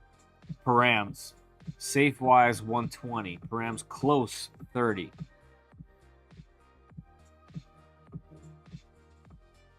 The also can be stored here for easier retrieval versus in T0. I'm okay with it being in T0. Alright, so this safe params. Safe Y and close Y. Alright, let me try to reread that and see if I understand that at all. I'm going to uncomment for now. Safe Y and close Y. It is important to get this right. If you don't, you will have changing issues or crash your tools into your docks. This is where we recommend you start. Close Y is your park Y plus 30. So if that's the case, here, let's hit save, close, Toolchanger tools. So my park Y is 2.6. So if I go back, up, Toolchanger config, so my close Y is park Y plus 30. Which is what? 3, so it's 2, so we just do 32.6, okay.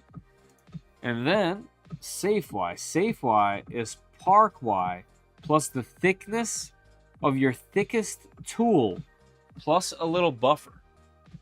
I never thought I'd be measuring the thickness of my tool on camera here. So my thickest tool is 57, so we can say 60. 60 millimeters is the thickest tool. So if that's the case, then this should be 62.6. Because that gives it a little bit of buffer.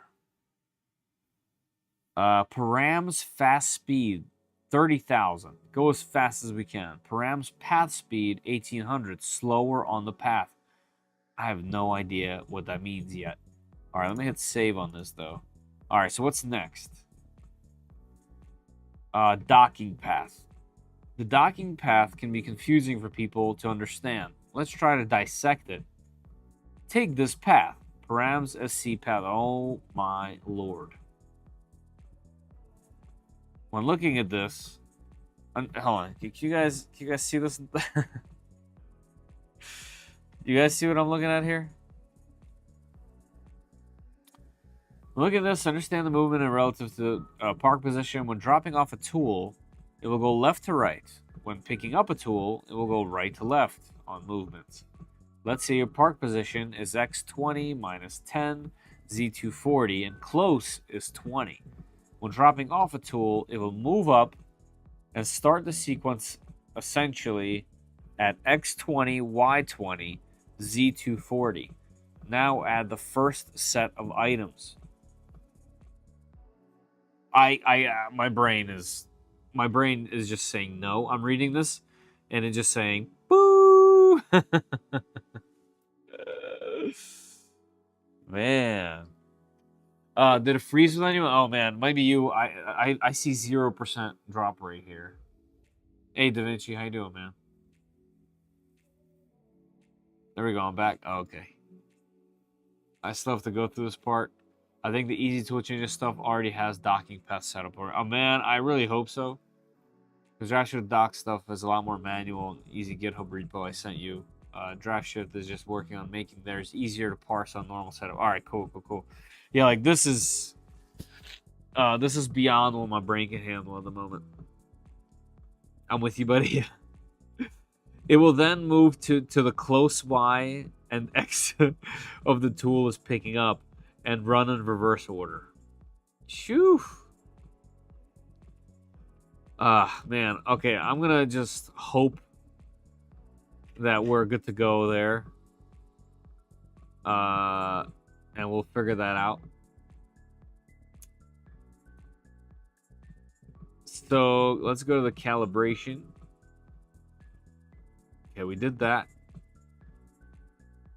I don't need to do the Z offset yet.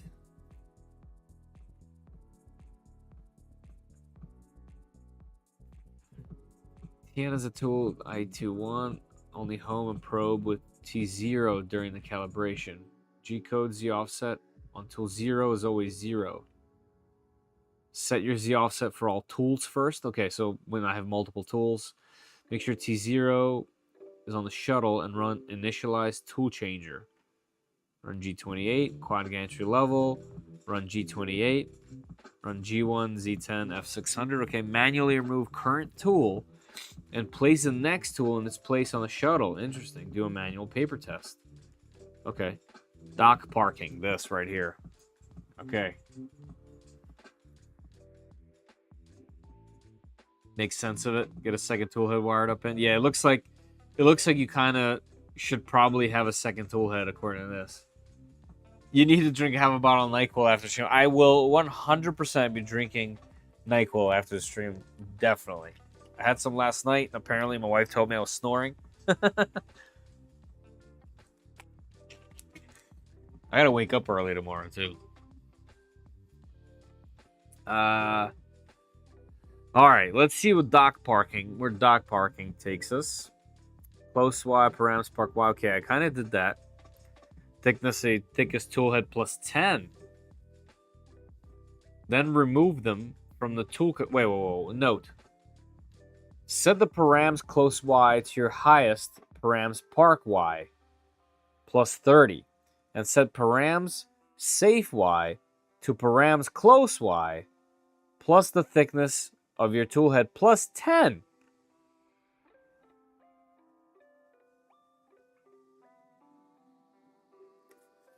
Set and okay, guys, hold on. You know, I know I'm dense. All right, give me a second. I haven't gone to school in a while, but I'm getting schooled right now. I'll tell you that. All right, so all right, let me open that. Okay, I have it open. Save params. So the close params is your highest plus 30. That's this. Highest plus 30. Then we have safe Y. Safe Y is close Y plus the thickness of your tool head plus 10, which is different than what it said earlier. And if that's the case, this should be 102. Because it said the tool head is 60, the tool head width is 60. Then it said it's the close number plus that plus 10.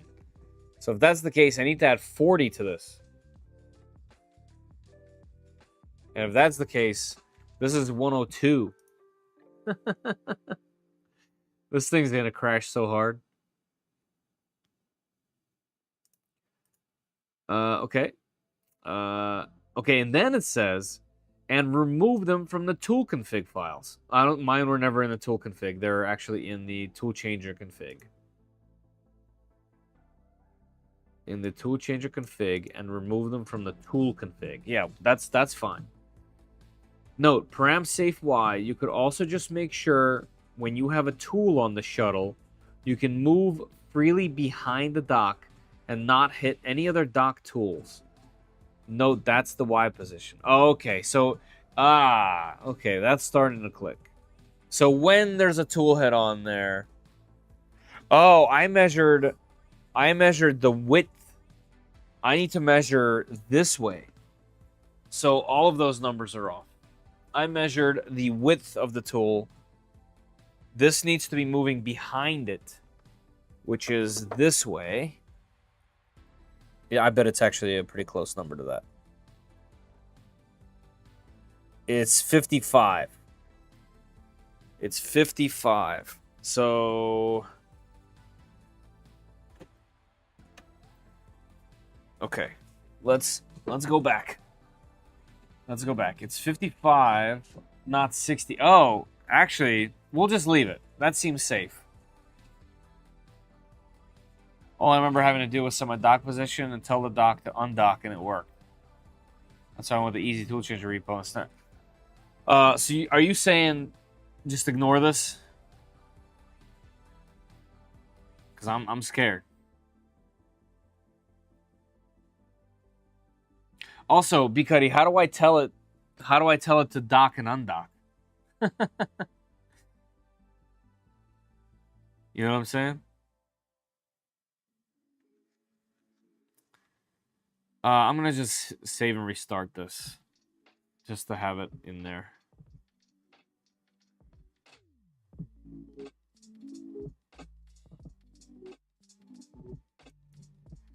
Raise Zeba 1. I'll take a look. About to be home. Oh, no rush, dude. No rush, dude.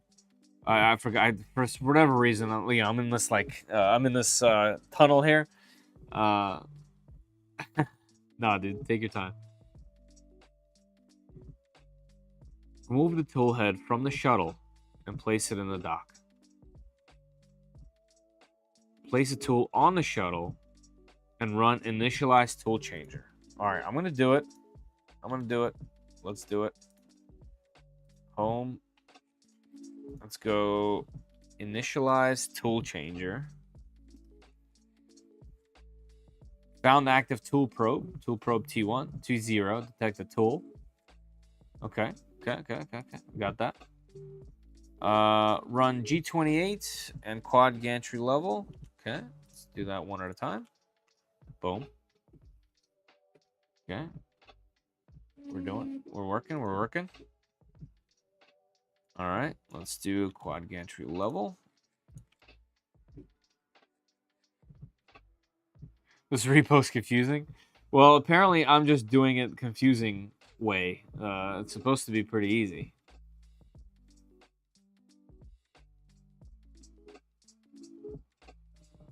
And technically speaking, everything I'm doing is working. I just don't know what to do. Also because I don't have multiple tools. I'm assuming it literally will have tool 1, tool 2, blah, blah, blah, and you just click it and it will just change to it. But I've seen people make a macro where it comes down, moves, and then undocks. Like I want to make one of those. All right, now after it does that, remove the tool head. Actually, you know what? I'm gonna run G28 again, right, to get it in the center, just so it doesn't just go straight up and destroy itself. Remove the tool from the shuttle and place it in the dock. Move the gantry as if to pick up the tool. As soon as the light on the OptoTap PCB changes, raise the Z by 1. Oh, that's the other way to do it. Run M114 and record the values to param park X, park Y, park Z in tool TN. Okay, I already did that. Set the tool parameter path. Okay, value 300. Oh, run set tool parameter params path speed value 300.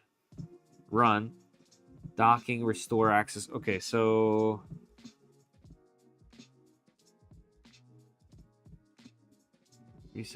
basically this repeat for all the tools. This is how you set the docking path. We did that. That's already in there. The macro is already there for me. I'll be on my print space check for a second. Yeah, dude, no worry.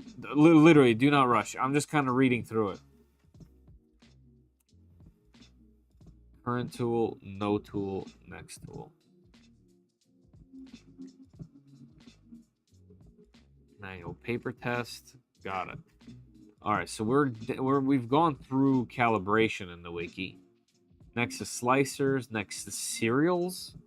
Support, contributing. I mean, according to whatever's happening here, we're done. But then through here, this thing. Okay, let's do this part, right? We set the dock position for each tool. Look through the Toolchanger config and configure the following. Homing override config, if used. If not, then comment it out in the Toolchanger include.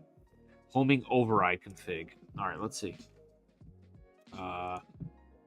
do I use that? That would be in my printer config, homing override. I don't remember if I do or not. No, it would be in macros. I do use homing override. Okay, so that's cool. So homing over. If used, look through the Toolchanger and configure the following. Homing override. If used, then comment it out. In Toolchanger include. Okay, so comment it out if I'm using it. I'm using it, so let's comment it out. In Toolchanger includes. We are using that.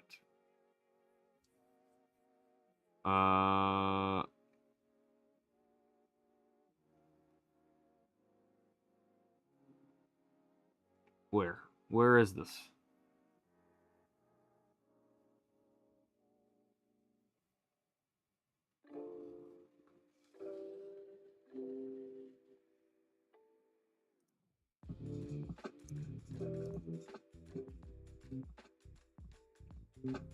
Sneezing.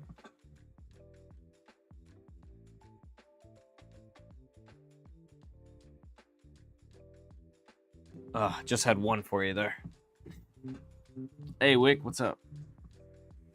Yeah, we're microning. All right, hold on. Let me read that again. Also, I'm going to close this wiki. I think we're past that already. Homing override underscore config. If used. If not, then comment it out in the Toolchanger include. I don't see it in the Toolchanger include. That's the thing. Toolchanger include. Yeah, I don't see it in here. There's homing. Toolchanger homing. So let's see what that's all about. Toolchanger homing. We do have a homing override in here, huh? So I guess it's trying to... There's gonna be a conflict between what I have and this one. Right? It's not gonna know which one to do. Do you already have 2 extra tool heads? I assume for the next stream we're building. Yes, JP. I have this one that needs to be wired up. That's already together, and I have one more to put together and wire up. So yes, I do have it. I have all the parts. I have everything we need. Everything's ready to go. Just this part I wanted to get done first because the physical putting things together, wiring, soldering, connectors, I feel like in my brain I'm pretty confident I can do any of that stuff. But the software part is what I'm blind. I'm a designer, definitely not a developer. Like I can't. This is not my cup of tea. And this one's pretty complicated. So here's the question. I have 2 homing overrides. One in my original configuration and one here. And according to this, it says, look through this config and configure the following. Homing override config. If used, then comment it out in the Toolchanger include. I don't see it in the include. That's the thing. And in this config, does it have it here too? Automatically initialize Toolchanger when Clipper starts. I mean, don't I want that, by the way? Don't I want it to initiate Toolchanger? But I guess that's out because you have to have it all working before it initiates it automatically. Otherwise, it's gonna destroy itself. Then there's calibration switch. If using a calibration probe, set the position here. Also update the tools underscore calibrate. I don't have a calibration switch. So back into config. Okay, this is cool. I don't have that, so that doesn't matter. This part, I don't know either. Tools calibrate.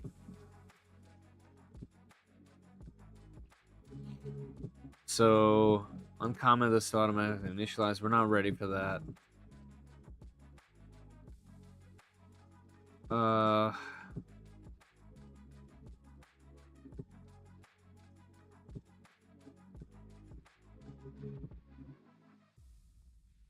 All right. Let's go back. Once things are working well, you should uncomment the delayed G-code startup so that the initialized Toolchanger is available when Clipper starts. What is initialized Toolchanger?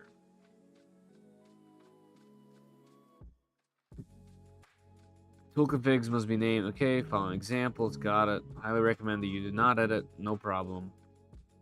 Print start macro. Okay, edit your existing print start macro to have the following: top part of the macro and bottom part. Man.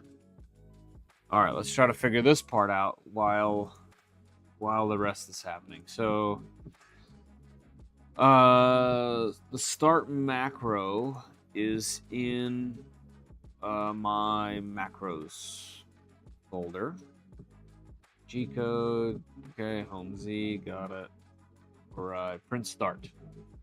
Here is my print start.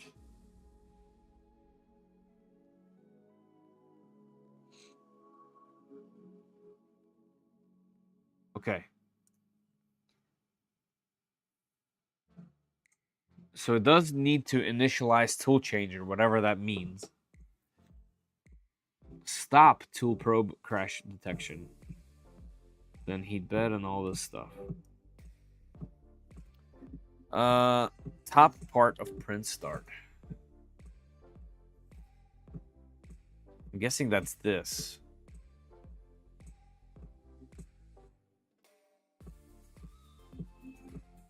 Yeah, quad gantry level.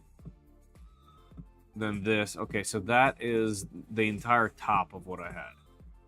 So that's this. It's everything here. Here, just for funsy, so I don't lose it. Although I won't lose it. I have this all backed up. Yeah, I don't have it all backed up. So the G code, we're gonna put this in there. This needs to be like that. All those are on the same line. I think that's okay. Initializing, it says this, and then it's gonna. Okay, so these I think have to go like this, right? No, they're in this way. Okay. Have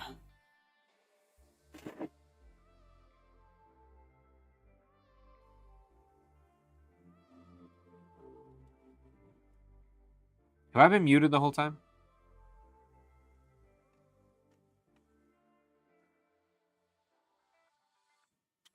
This is very possible. All right, so star macro. So we got that in there. Quad gantry, home, and then do a bed mesh calibrate. We probably don't need this because it's already going to be homed. They're listening while writing a setup guide. Nice, Nat. Thank you. I thought I was muted a second ago. Obviously. All right, so then it does a bed mesh. Then it sets up the bed temp and then hot end temp.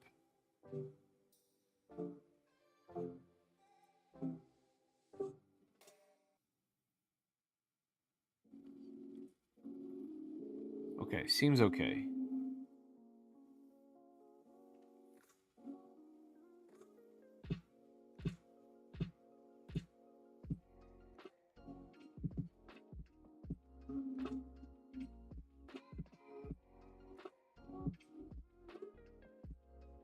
All right, and then what are we doing for the bottom here?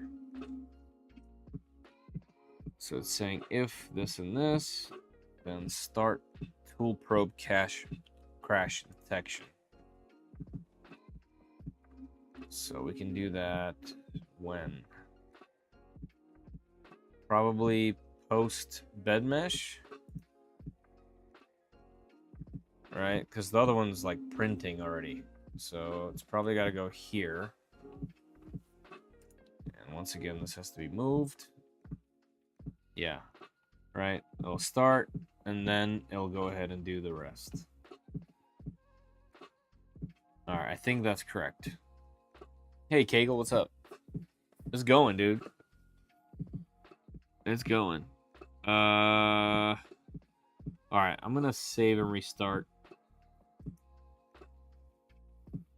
and hope for no errors there. Although it shouldn't be, and we probably won't know until we actually start a print, and then it gives us all kinds of issues then.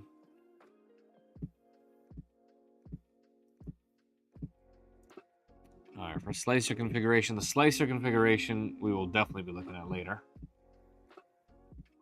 Printing apart from our ATV in PETCF. Nice, nice, nice. It's gonna look good. PETCF prints real good. I mean, I think generally speaking, we are ready to go. I just don't know what to do. Better, you looked at the Explorer iQuex from Formbot. I'm guessing that's iDex.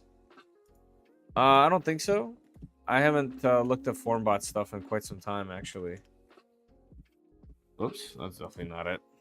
It's Formbot 3D, I think, right? Yeah, Formbot 3D. Nope, iQuex. Okay. Oh.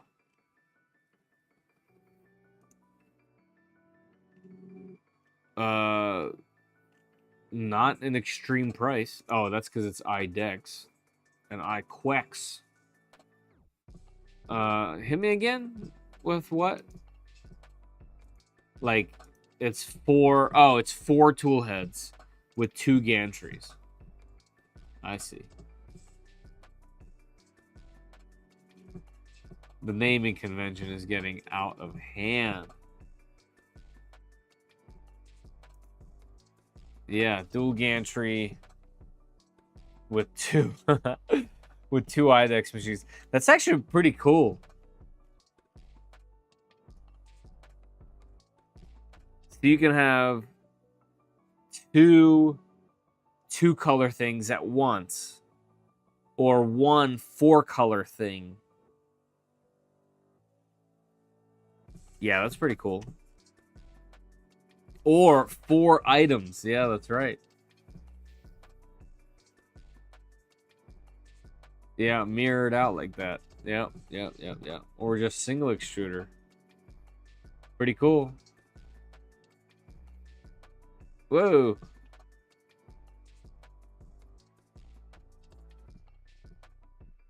The print had incorporated the motor responsible for travel along the x-axis, which reduces the components required compared to the traditional systems. What? That's kind of wild. Whoa, Purdy. Look at that. Look at that design.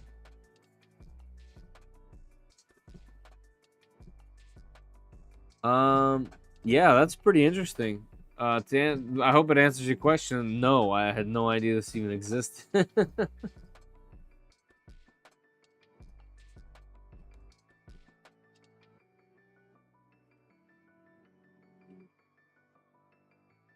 Of course, it's Vividino.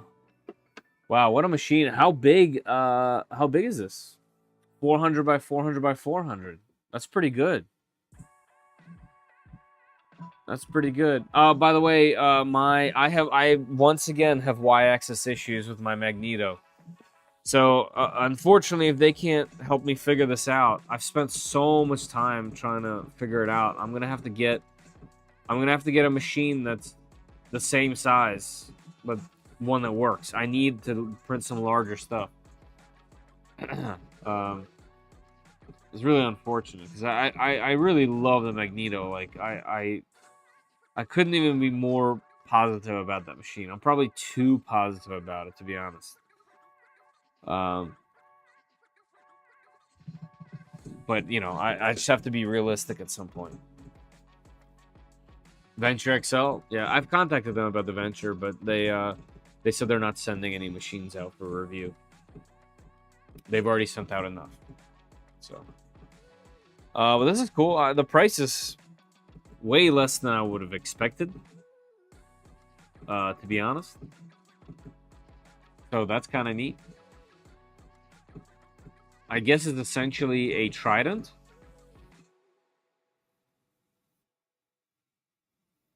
A large one.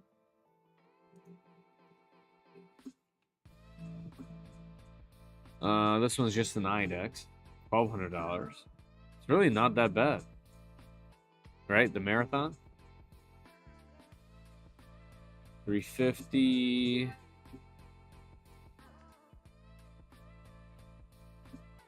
How large are these? This is 250, 180. What's the size of the Marathon? Size is 335 by 300, so not quite 400. It would have to be at least 400. So this just with IDEX, 3D printed parts. Oh, because it's a kit. Only 100 parts with them, huh? $100 with them. I mean, okay. Wonder why you can't get. It's not out yet, I guess. So this is still a printer kit, huh? I like where the filament is. It's clever.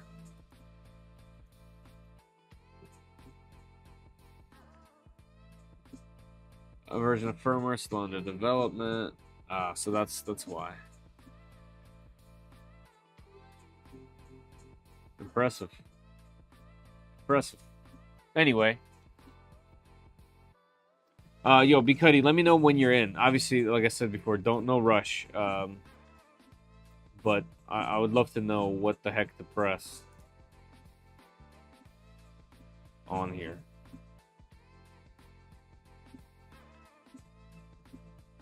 Tool align done? What's that mean? But are you allowed to reveal which Toolchanger printer you'll be receiving for review? As far as I know, yes. The U1, I believe it's called, by Snapmaker. So I know some folks opted to get it early. I opted to get it later.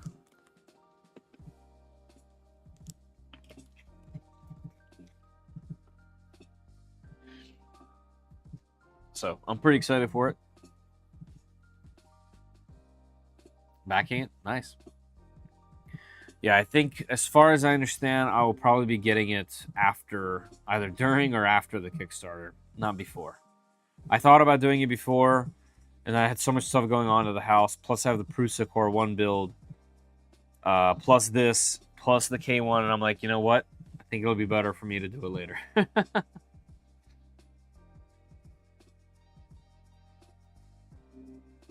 Interesting.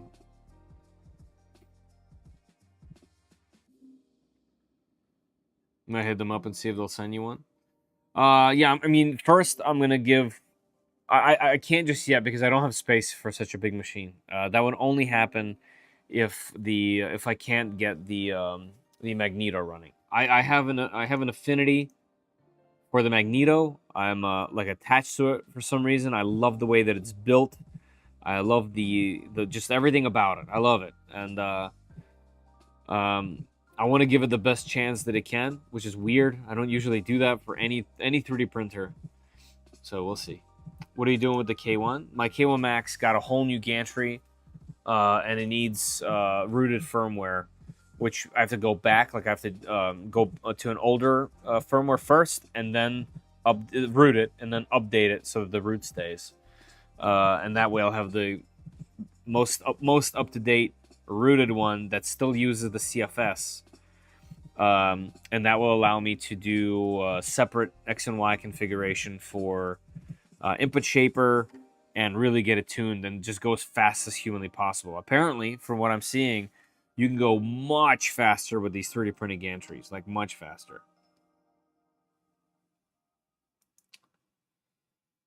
No. Which one are you talking about? JP.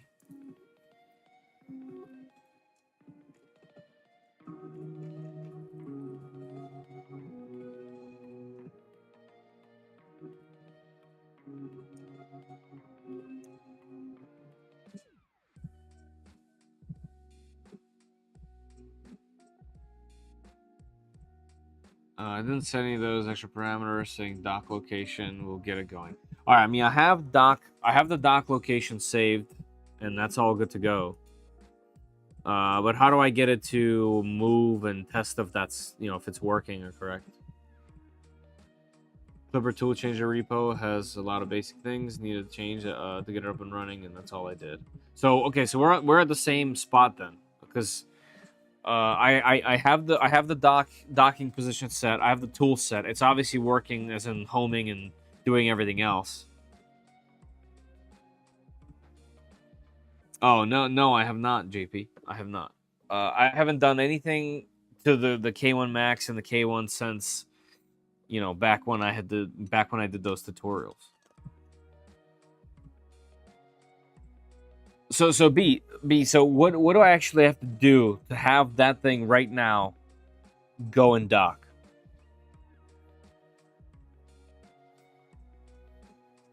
Like, I know it sounds basic, and I'll only ask this once, right? Once I do it one time, I'll know forever. But what do I do? There is a tool align test. There is a tool align start and a tool align done. I don't know if that means like aligning to each other, or docking, or what. I just don't know if I should be pressing stuff. I can, I guess, start a print and see what it does. But I'm scared though.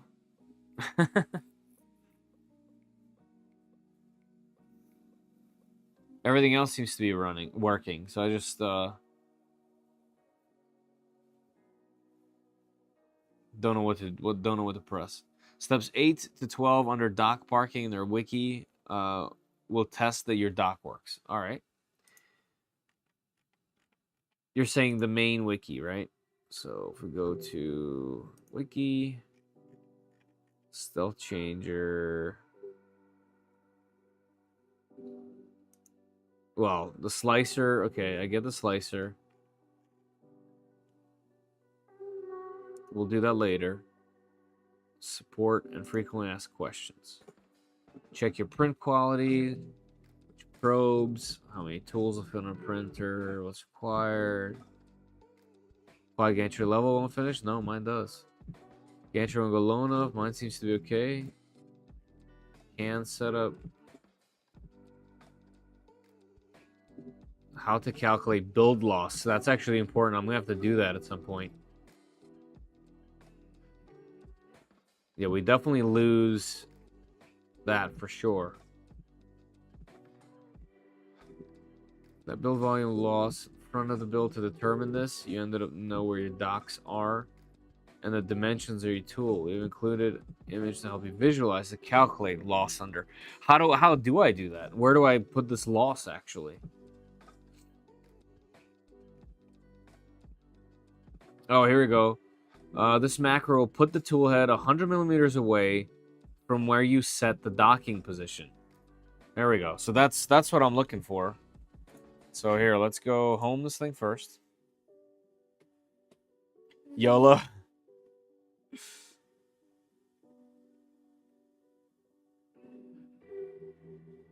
You can do it. All right, let's see. So we're going to hit it with tool align start. We're crashing. We're crashing. We're crashing. That did not, it didn't like that.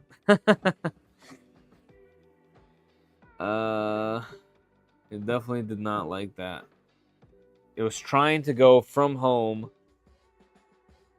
It was trying to slam itself too far to the left.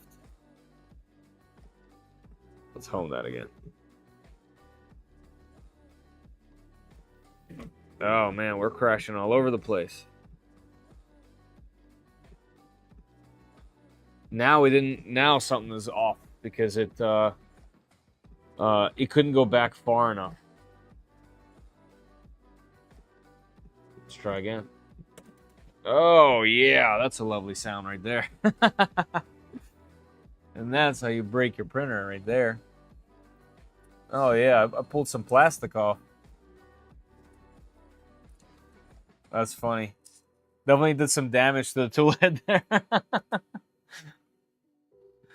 Okay, all right. We'll get over it. It's all good.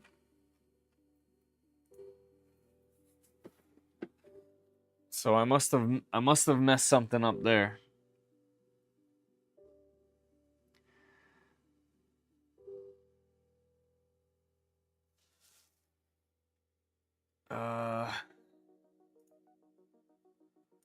Let's see, B Cuddy. Run toolset parameter params. Yeah, right. Locking restore, reset tool parameter, path speed. Repeat this for all the tools. Okay, I did see those steps, but I didn't, for whatever reason, do them. So that's good to know. Okay, let's go back. Oh, God. Oh, man, this thing is messed up. Something is not okay. Whoops. Something is not okay. That's, where's motors off? Motors off. Something misaligned somewhere.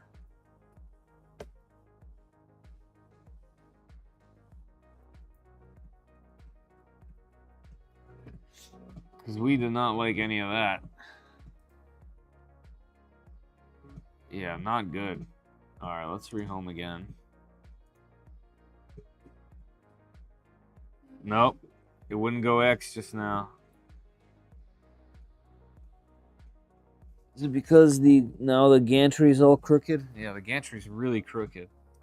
Let's see if it'll home. Okay, so I need to... Oof, this hurts. So we're not getting motion on the... well, some. We need to add strength.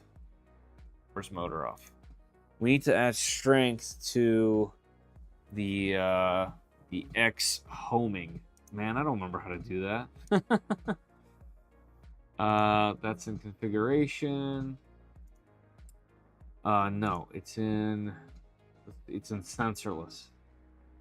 And this, by the way, is why people don't recommend sensorless homing on tool changers. Sometimes sensorless, but yeah, it does. You know what? I'll do that first before I start messing with things. So good call, B Cuddy. Let's do a reboot of the host. I'm fighting a sensorless build right now. Yeah. Yeah, I don't remember who specifically told me, but when I was building the Micron, I was removing the sensors during the build, and they were like, "Hey, if you're gonna make this thing into a tool changer, you might want to keep that stuff." But I was like, maybe I'll make it work anyway. So we'll see if I'll end up having to put some switches back on. I really, really, really don't want to. Like, there's already enough wires. I really don't want to add even more.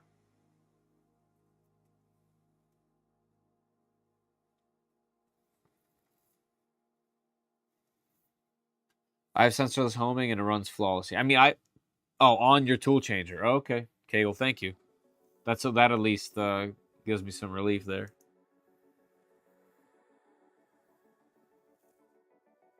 I have sensorless fine a few builds, but it just picks and chooses. Yeah, I mean, I definitely have sensorless on pretty much everything, but I'm assuming the tool changer specifically needs something. Oops. 192. Here we go. Okay, we're back. We're back. All right, let's try it again. It's all fresh. Let's hit home. Okay, there we go. Now we're working. All right. Let me go find that section again. That was in, wasn't here. It was in wiki, configuration,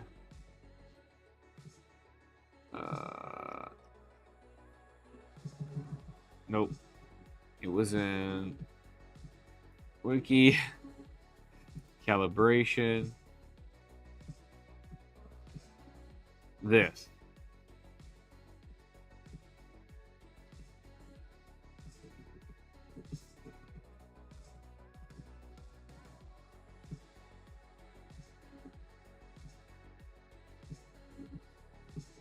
So this is dock parking.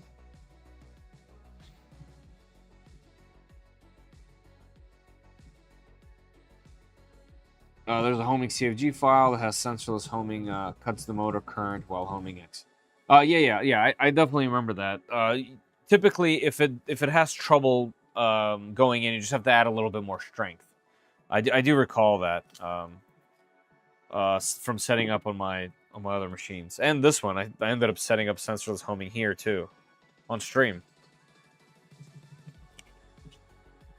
All right, B Cuddy. So what you're saying is on your machine, you just ran these right here, 8, 9, 10, 11, right? But what I'm seeing here, I'm not saying you're wrong or something. I'm just looking. So this is like telling me to put the tool on the shop. I mean, you know, if you go through one, it's telling me to essentially redo where this thing is. Maybe I should just do it. Why don't I just do it? Like, yeah, I already moved it there, but who cares? Let's just go through these steps and do it. Put the tool shuttle on. Okay, it's on. Do initialize Toolchanger. Cool. Then we'll do G28. Boom. We'll do quad gantry. Boom. Oh man, I forgot the home. We're stopping it again. No, wait, I did home it. What was the problem? Ay. Alright, firmware restart. Sorry, we'll get there. Do you have the G32 macro set up? I believe this has G32. I saw it in here somewhere. Yeah, it's right here. Now, set up? I don't know. Alright, we're back. Let's try this again. Initialize Toolchanger. Actually, you know what? Let's home first. Oh. We're getting that issue again. What's going on here? Something is not happy over there. I might need to just add more power, to be honest.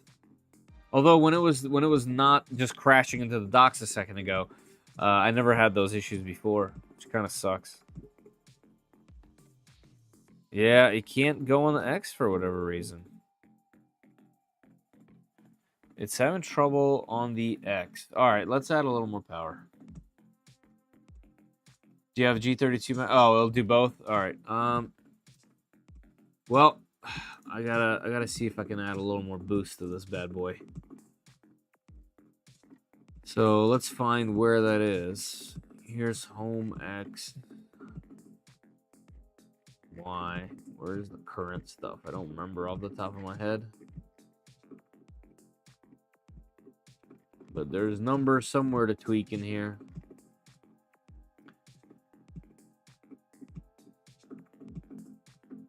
All right. Variable homing current.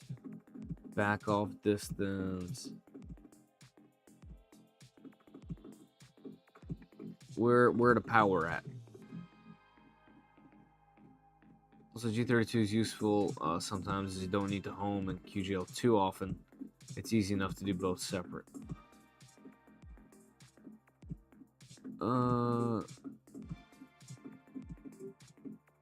Variable first homed axis is X. You know what I wonder? I wonder if, because this was able to switch the order of when the docks move, I wonder if the homing sequence is, this one is no longer being used. I wonder if that's what happened. Is that possible? That it's just now somewhere else? And that's why it doesn't have enough power on the X? Tool park. Print cancel. Load filament. Unload bed mesh. Okay, so it's not there. All right, let's go. Let's go into this. Let's see if I can find anything useful in here. Aha. G-code macro homing override config. Okay, so variable sensorless X and variable sensorless Y. For sensorless, you probably want this set to 20. Variable homing rebound. Okay. Variable homing current is 49. All right, so somewhere in here. I recommend cutting power fully and restarting first. This has happened to me when full restart fixed it. Oh, okay. So you're saying don't touch anything first and do a full power restart. A full restart fixed it? All right, let's do it. I'll save that just because I think that needs to be in there anyway. And then we'll do a full power down. That's a really weird issue, though, if you ask me. Like, it's just strange. Here, let's do it the right way, right? Host, shut down. Yes. All right, we'll do full power. Yeah, because that was a hefty crash. Like, it literally marked up the the top of the print file there. Hey, projects, what's happening?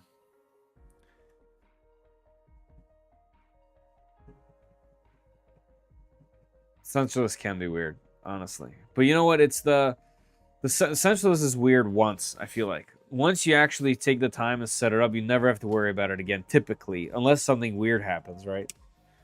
Like you have a wacky print failure or something like that. Projects in Dad's Garage. We are trying to calibrate a Micron Toolchanger. I have other tools, but they're not ready to go. And I figured before I even spend the time making the other tools, I want this thing running on the Toolchanger firmware.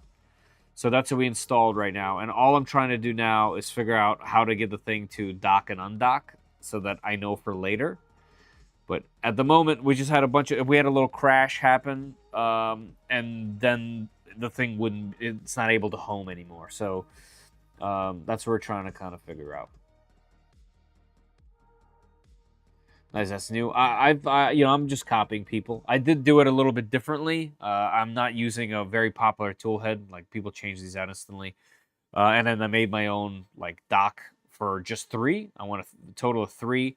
And the idea there is that it's an unmodified Micron with just this and a shuttle. Those are the only modifications. I thought that would be kind of like a fun little thing. Obviously, you could build an entire machine that's a tool changer, but I thought this would be cool to have it like an add-on, you know? And that's basically me just shooting myself in the foot before trying to run. All right, let's try this again. I'm going to keep the thing in the same position, and we'll do a home.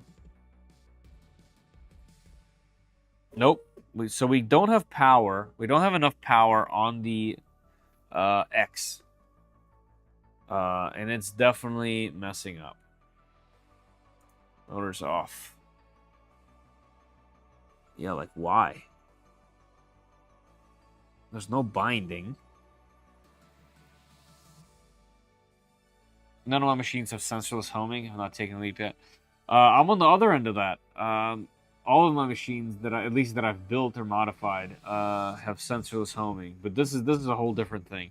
I have a feeling that homing is now taken over by something from the updated firmware. I honestly don't know where to look.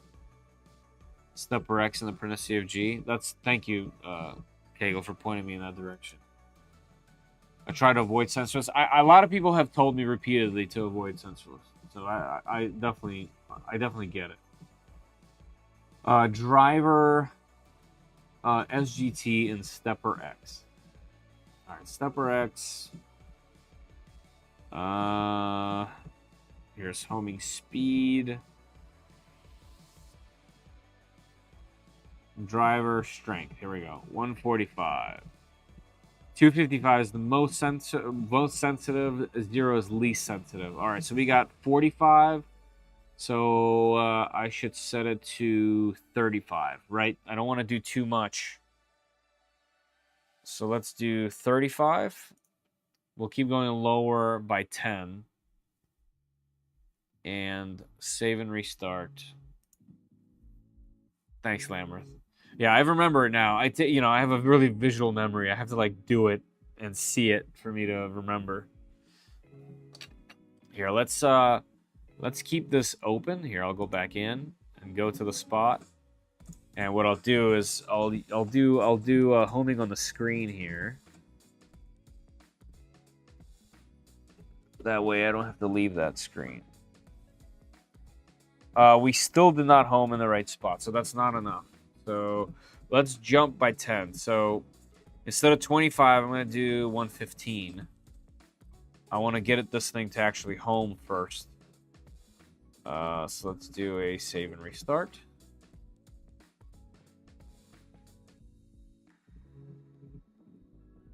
I did. Lamberth, I did the first time. So let's go back, open this again. Let's go home, home all. No, still can't do it. Something is real wacky there. Why though? Why out of nowhere is this happening? Let's jump by 20, make it 95. Save and restart. I wonder, am I even doing the right one? I need X. I need X axis. Yep, I'm on stepper X. Okay, that's good. All right, I'm on 95 now. Let's keep going. Home all. No.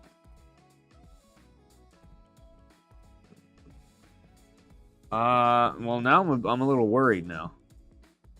Disable motors. Yes. Let's go over here. Home all. I don't even think you tried to do X just now. All right, there's something weird going on with the way that it's homing over how it was homing before on the previous setup. On the previous setup, I had it set up to home and wait. Home, move back and wait. Home, move back and wait. And then go. And also much slower. This thing's trying to do all this stuff way faster than what I've had it set at. And which means, it tells me at least, that this is being overwritten to some degree. Yes, I saved and restarted. The tension seems to be pretty good. Yeah, tension's good. Yeah, there's got to be a new driver, the strength setup. I guarantee it. Form by kit is set to 140. Mine was 145 previously. I'm going to set it back to 145 because, like I said, I think it's being overwritten. Both have it the same on X and Y.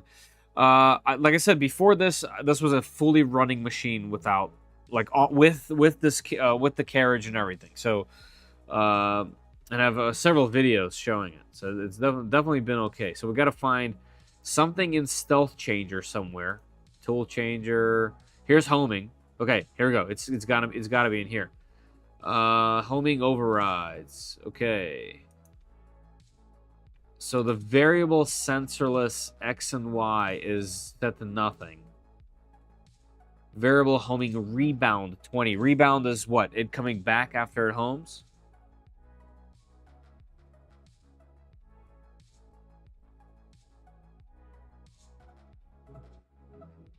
Variable homing current.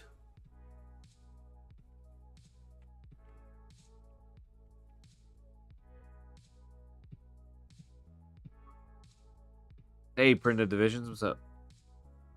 Oh, Printed Visions, sorry. What's happening? Sensorless home.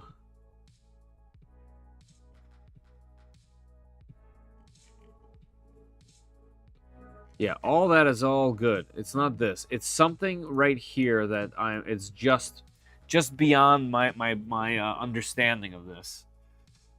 Okay, so between this and they're like locked. Why are these locked? which means I'm not going to be able to change them, is it? So let's go to here. So this is individual steppers. So it's not this, and the run current here is 0.8, which is also interesting because when we go back into Toolchanger, Toolchanger, homing, the homing current is 4.9. On mine, it's 0.8.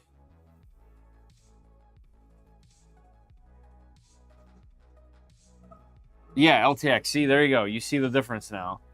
But this is locked. Can I not change anything here? Do you have homing CFG in your include section? I believe this thing includes all of them. Yes. Yeah, to answer your question, yes. Homing is included because the Toolchanger include is included, and inside of it has homing. Change to 0.8 by line 10. Well, the problem is, can I? The question is, can I change this because it has a lock to it? Or do I need to make another one of these sections somewhere else? Let me see if it'll let me edit it. Yeah, cannot edit read-only editor. Can I change this to not read-only? No. So I think what I need to do is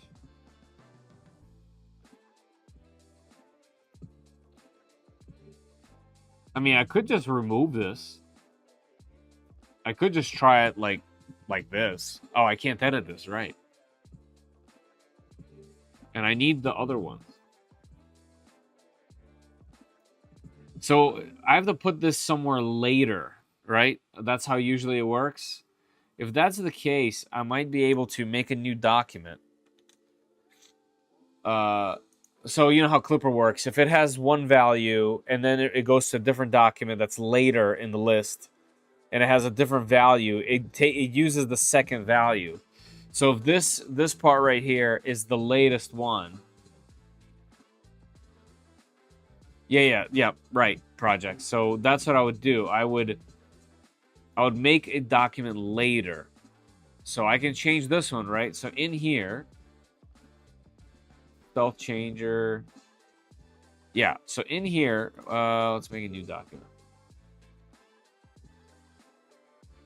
Add file. We'll name this thing homing custom .cfg. All right, we'll name it homing custom. In here, I'll put this, and I'll make this 0.8. Save. And then what I need to do is I need to add homing underscore. Oh, let's not make it underscore. Make this. Oops. Rename. It needs to be a dash. Save. All right. So in here, afterwards. So the last one. Oh, that says it needs to be last. All right, we'll name it right here. Oops. We'll add an include. And this is in Toolchanger. Homing custom CFG. I believe this is how it would work. Hey, Brandywine, what's up? XY, what's happening? Oh, it's almost 12, by the way. If you guys are just jumping in, Polymaker does sponsor these live streams with a filament giveaway, and we usually do it around 12. There is a pinned comment in the chat on both Twitch and on YouTube. So definitely go ahead there. If you guys are going to be sticking around till the end of the stream, I'll be doing a filament giveaway via Polymaker. So definitely jump in there. You should be around, 13 minutes left in that? All right, so let me just double check that this is correct, and then we'll do a restart. So this is in, let me go back one. Oh, Stealth Changer. See, there you go, Stealth Changer. So in here, whoops. So in here, this needs to say not Toolchanger. This is in Stealth Changer. Homing config.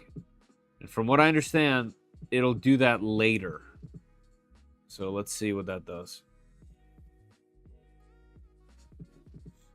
Nope, I messed something up. Stealth Changer. Include file, home BQ printer data, config Stealth Changer, homing custom does not exist. Okay, so I messed something up there. Stealth Changer, homing custom. Whoops. Include.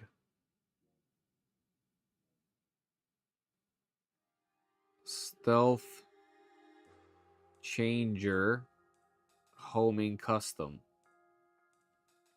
That seems to be correct. I wonder if I need to just do this because they're in the same folder. Let's see.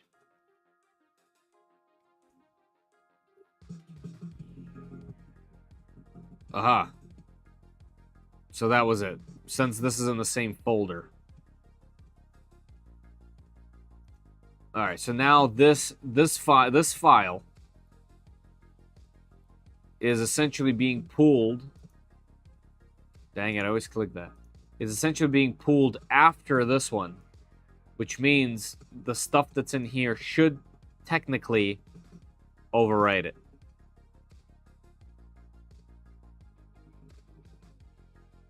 This is making me want to clean up my configs. All right, let's see. Let's see if this works. I don't have very high hopes, to be honest, because I simply don't fully understand. But let's give it a go. So, home all. There's the Y, and the X did not go, and it went over there right away. So not only did that not work, something odd is happening. Home X. What? Home Y.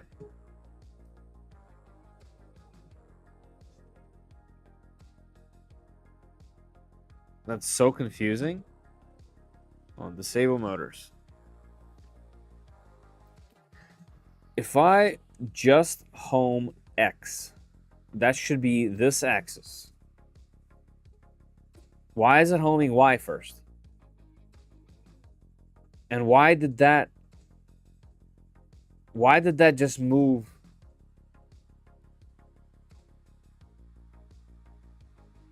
Did your pins get inverted? No. No, I mean, you know, it did crash. Like it did, you know? Like it did crash and wiggle and do all kinds of stuff.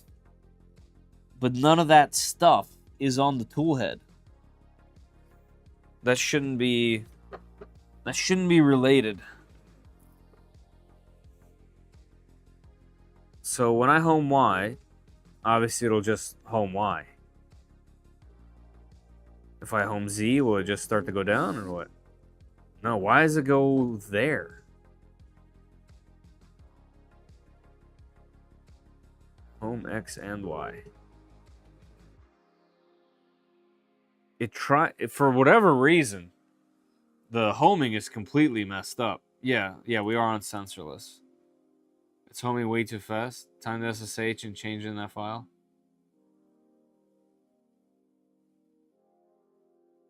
Stealth Changer override to keep you from crashing toolhead if it's in the dock. Yeah, it is doing that. It is overriding it. But it's... Where's your toolhead saying it? That's a good question. All right, hold on. Maybe I did too many things at once before I fully understood what was happening. But from what I'm observing right now, is typically when, at least in my previous setup before the Toolchanger, I had the machine first of all homing way slower. It would home, I would have it hit the end stop, well, hit the end, come back like 20 or so, maybe even a little more. Wait like 2 seconds. Then I'd have it slowly go to the other end, hit, come back, wait, and then home. And that worked every single time. So I need to recreate that in whatever homing thing this thing is doing now. So that's number one. Let me... Should I keep this in here? I guess so. X should be saying it's around 0. Yeah, let's do this. Here, let's go back to here. Let's hit home. Do your thing. I mean, it crashes, of course. Okay, one sec. Let me do motors off. Bring it here. And then do it again.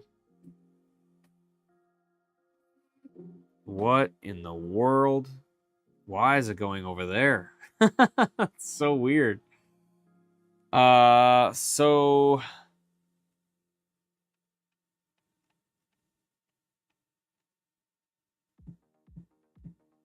Yeah, it does think that it should be in the center of the thing.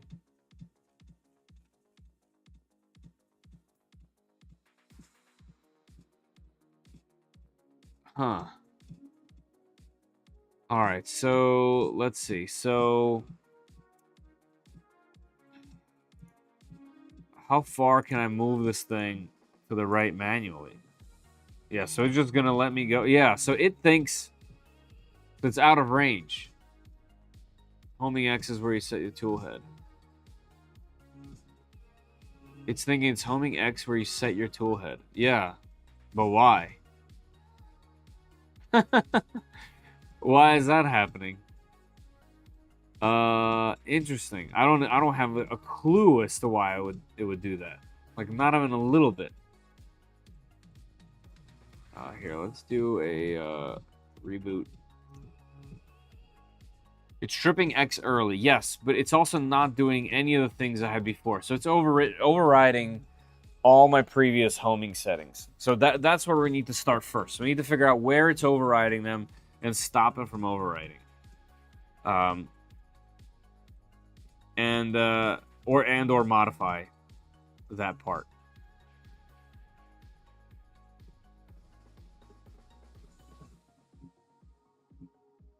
Because it looks like the sensitivity of it isn't functioning. If you want, I can look through the configs. Projects, I would appreciate it.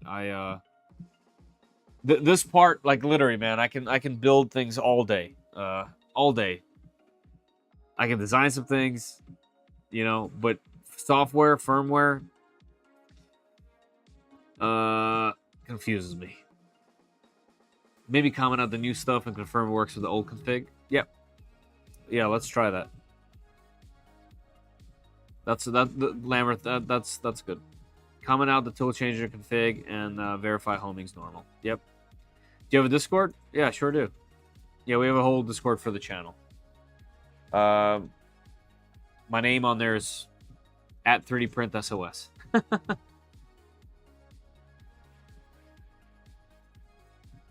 Yes, I can. What's your name on Discord? Because we have a live stream channel. I could drop them in there technically. All right. Hold on. Before I do any of that, let's do this real quick. Let's go to Toolchanger. Let's go to includes, and let me comment out this one. Or should I just comment out all of Toolchanger stuff? Yeah. Okay, let's do that. Let me exit this. Let's go back to printer CFG. Whoops. Yeah, here. This is where I have my main includes. And let me remove this. No Toolchanger stuff. This won't work. Because the tool itself. Yeah. Yeah. You know what? At least I caught it myself. Yeah, that won't work. This has too many things in it now. We want to go back in here, go back to this, and not have homing.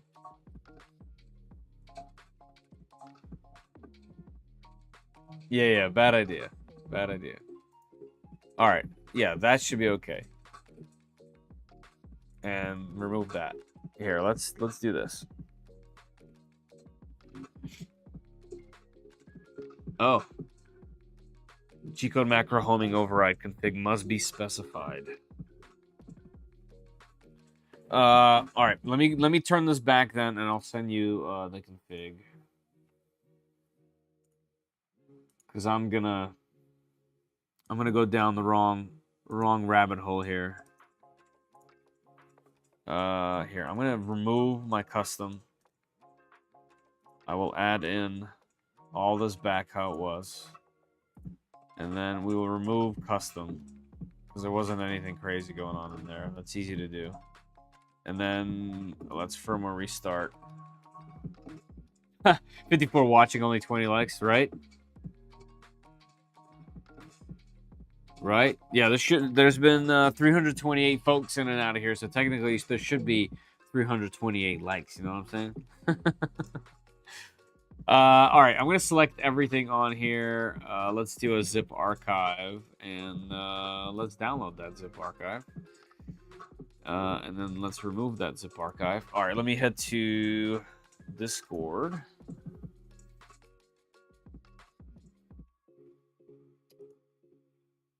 Hey, dude. Here, I'll add you as a friend. Live stream. Oh, here we go. And let's add it in here. Let's go my downloads.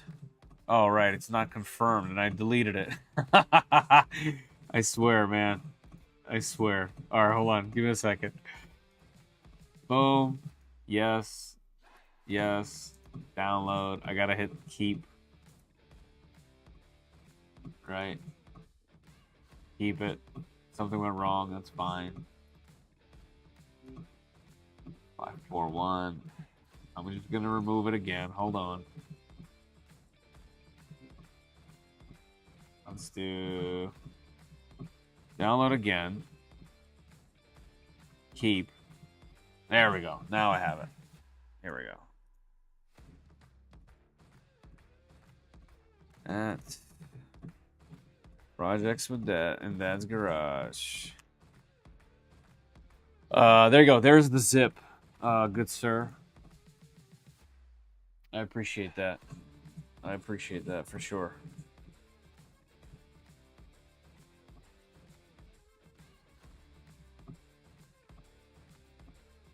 No, 21 now. Scared them all off. Glad I could finally catch me last year's. Yeah, I appreciate you popping in here. That's for sure. It's weird that it worked a few times. Yeah, right? Well, it worked until that crash.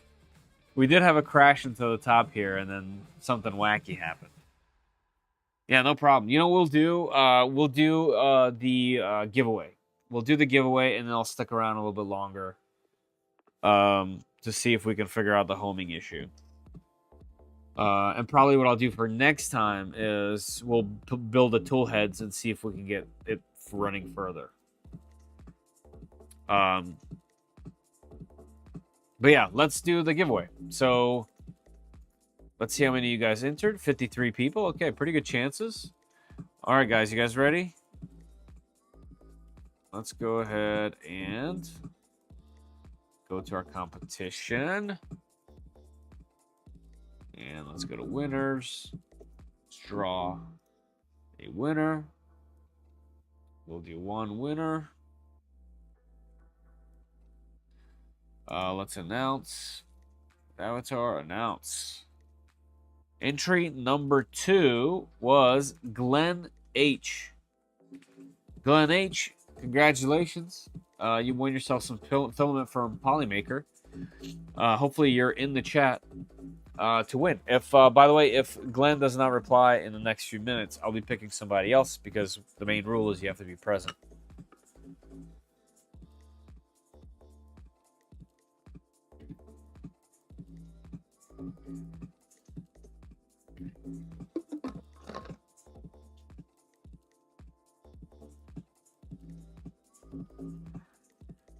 Hey, there he is.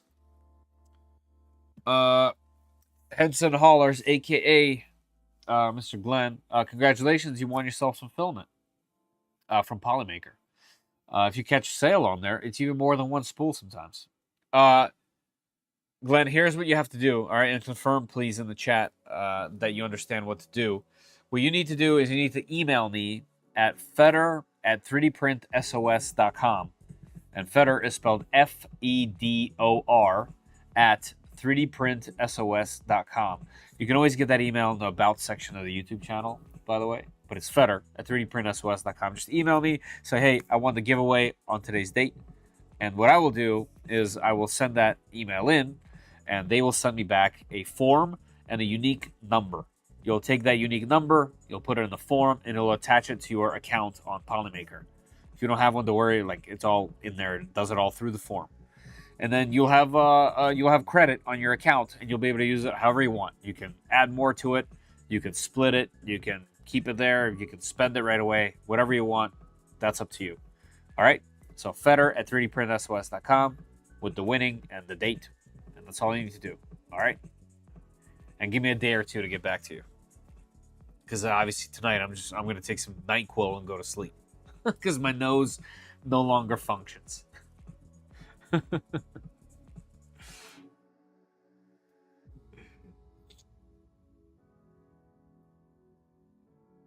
In fact, while I wait for you to reply, and for the great projects, looking at my config, I'm going to mute myself and blow my nose real quick.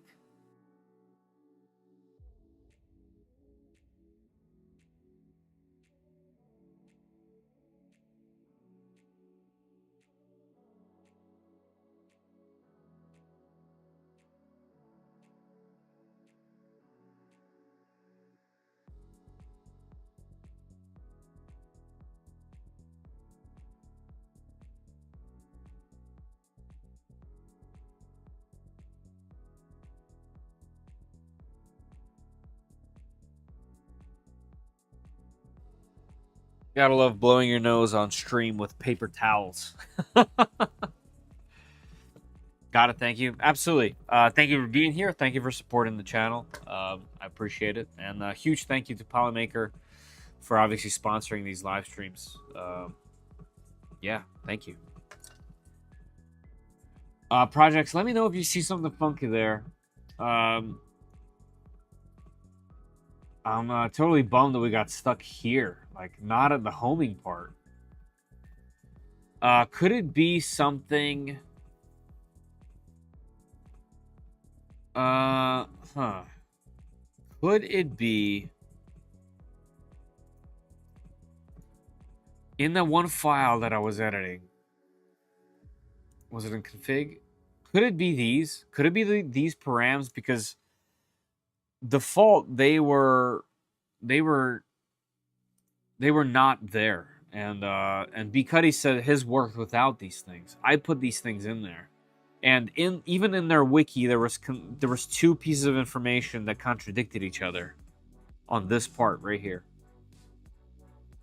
Also, here's a homing override right here.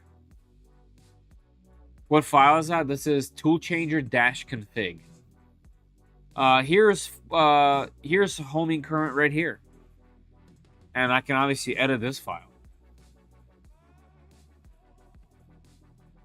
I'm gonna copy this just real quick while you're in there looking, and I'm gonna comment out the stock. I'm gonna make this 8. Homing rebound. For sensorless, you probably want to set this to 20. Rebound on Y. I want rebound on X as well, though. Oh, that's gonna throw it off. That's why there's no rebound on X. You can't have rebound on X. It'll mess with where the dock is.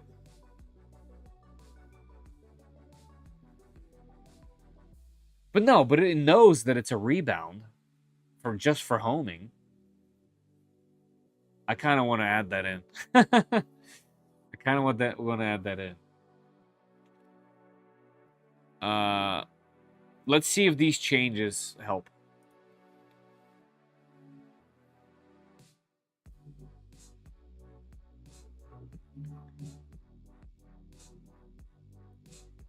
All right, we're back. That's restarted. Let's see if those changes do anything. Home all. It does rebound, and it goes. It thinks the X is there immediately. It doesn't have enough strength to move, which is so weird.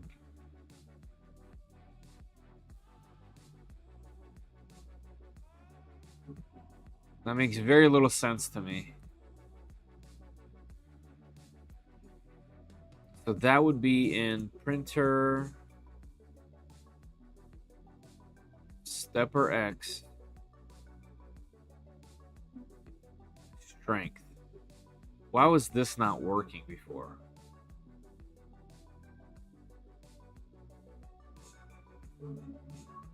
Here's what we'll do. I'm going to take this. I'm going to comment it out. I'm going to put this back to 95, which is what we tried it at before. And let's see if that did anything. If you can edit Toolchanger-config, change the homing current there to 0.8. I did. I just did. Unfortunately, it didn't make a difference there. So I'm trying. By the way, Glenn, I just got your email, so I have it in there. I'll try to get to it. Probably, if not tomorrow, Sunday, latest by Monday. All right, but I'll get you in there. I just have to be at my computer working, and then I'll get that done. All right, so I just changed the driver strength to 95. Let's see if that gives it a little more oomph. The Y is working. Yeah, no, it just thinks it's immediately there. What happened to you? All right, I'm gonna go way low. Let's do 55.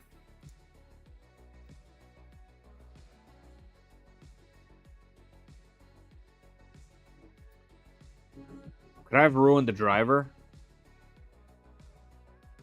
Is that possible? When we had that crash into the dock?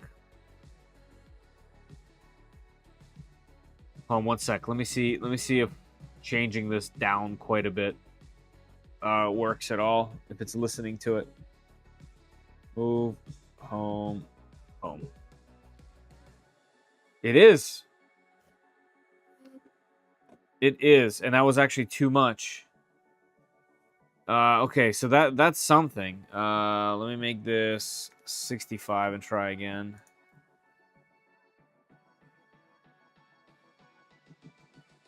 So this right here is the furthest we've gotten so far. So now we're at 65. Let's home now.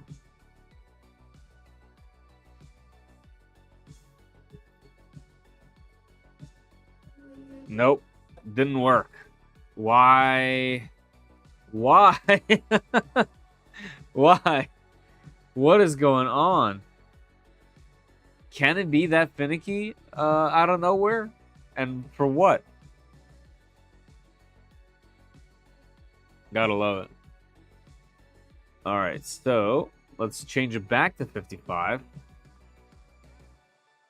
At 55, it ran all the way to the side. It just hit real hard. Let's see.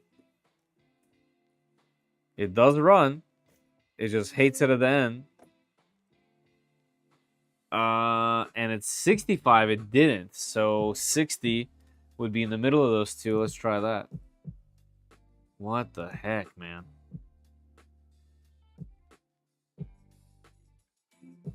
Oh, they were homing. Oh, hold on. Let's see.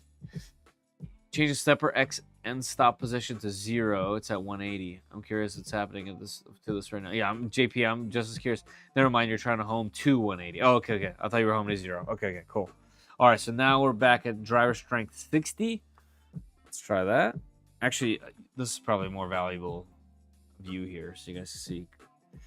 All right, let's home at 60 now.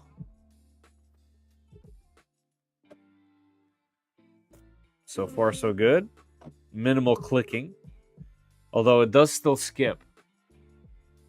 And if we go 65, it's not going to work anymore?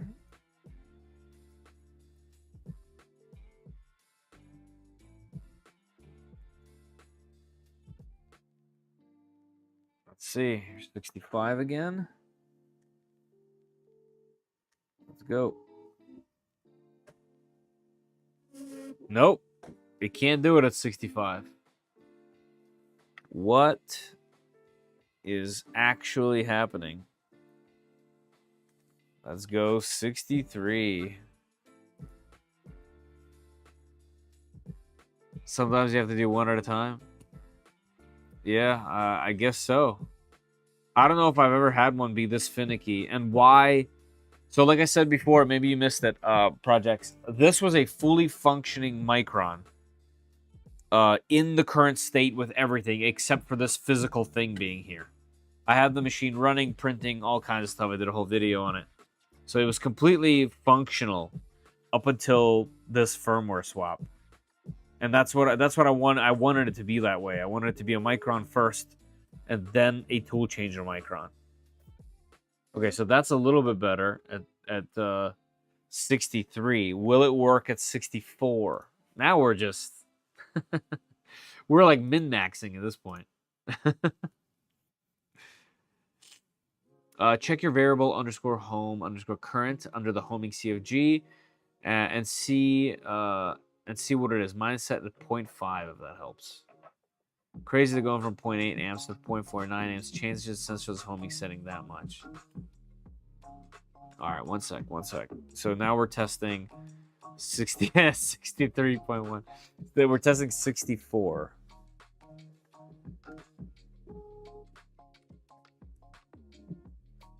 Oh, that's good. That was good. I'm gonna home again. Okay, a little bit worse that time, and definitely skipped. Which means if it does that, if it skips at all, we're crashing into a dock. So that's not gonna work.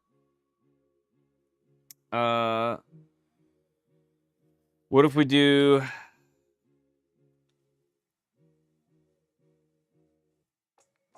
64.5? Yeah, 100%. You're 100% there, projects. I would much rather do hard. Oh, you can't have points, huh? All right, so 64 it is, which is weird. It's super weird. I've never had one be this finicky before. Not on my V0, not on my Trident. That's weird. All right, 64. So is it homing every time?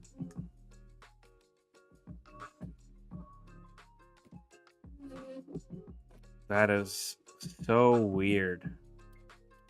Okay, one other thing we could do is slow that way down.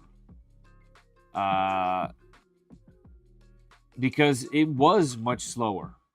Like, I had it going much slower than this. So where would that be? Where is the speed of the homing? Is that in Toolchanger? In the config? Variable sensorless X false. Variable sensorless Y. Variable home current. Yours is at 0.8 kegel. Mine was at 0.5. Mine was at 0.8 when this thing was functioning fine. If 65 doesn't work and 64 does, I would go with 63 to be safe. Okay, that's fair. The question is now is the speed. All right, so if it's in printer, we can go back there and change this to 63. And then, all right, where is the homing speed? Okay, homing speed is 100 here. I want it half that. I don't want it homing fast. They can move fast to get there, but I don't want it homing fast. So that's Y. Where is X? Homing right here, 50. Why? But that changed though. That's the thing.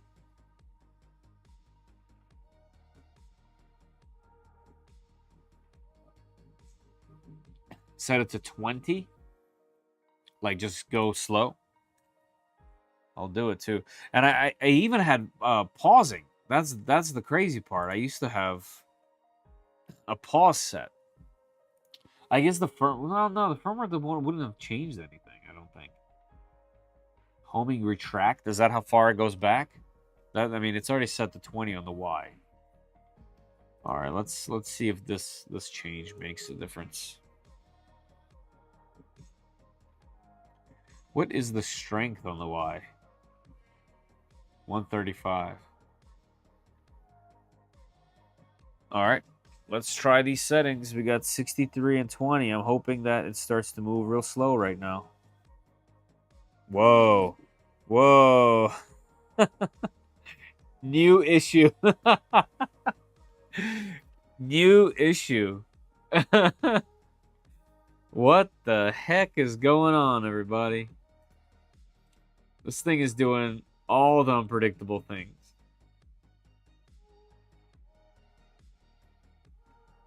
Wow. I'm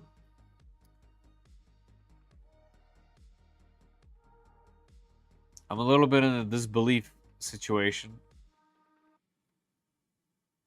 I've definitely never had it be this finicky before.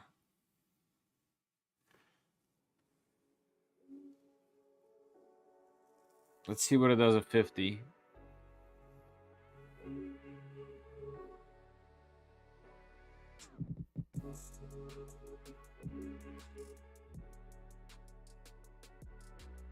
All right.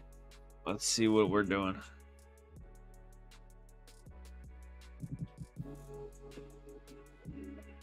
All right, X is fine. I mean, Y is fine. X is not. All right, so now that we're going slower. What? This is just baffling to me. Let's go back to 60.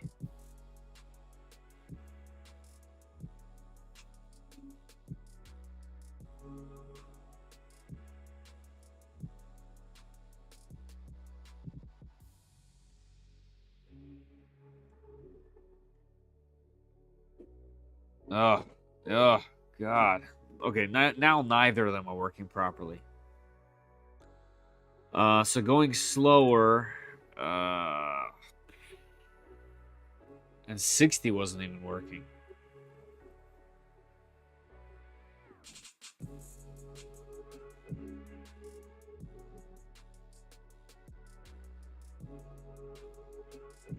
Put it back to 100? Yeah. Yeah. So let's keep going fast. It seems too violent.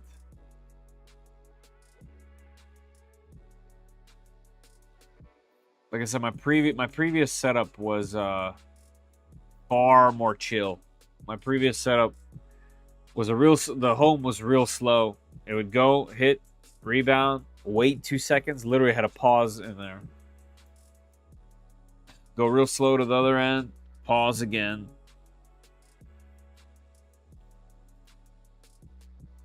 All right, here we go. Back to 100. Let's home. X, go and give it to you.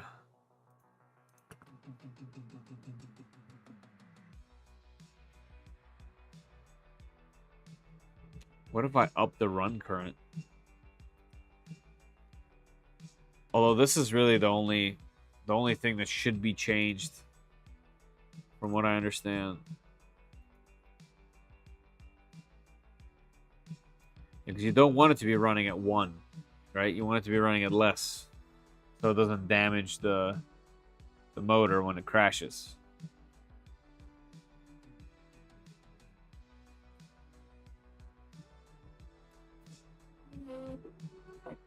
All right, so we can, for whatever reason, home at 50. Let's go 55.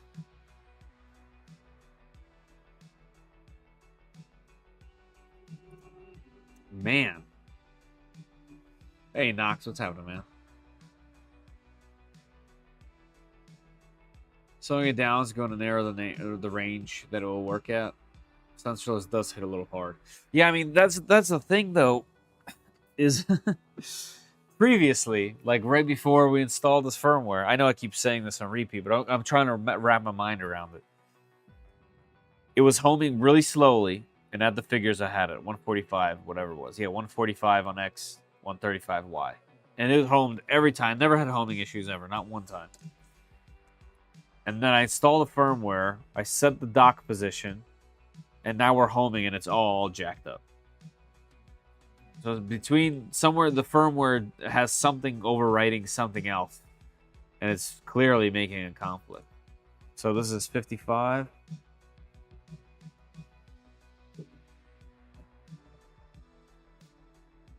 Yeah, it hits just a little bit too hard. Let's see if like 58 works.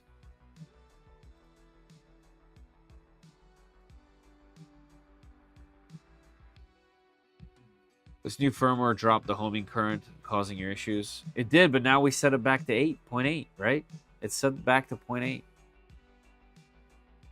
At least I think.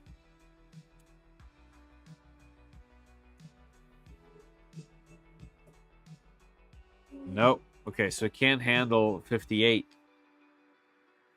Why? Like now the numbers are even different than they were a second ago. I might have to sleep on the whole thing. That's usually how it works. Home all.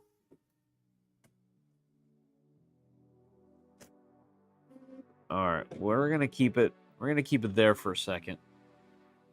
So if I go back and I do a G32, and initialize it. Oh, it didn't do it. It didn't home. I gotta stop this, or it's gonna crash. Yeah, it can't home.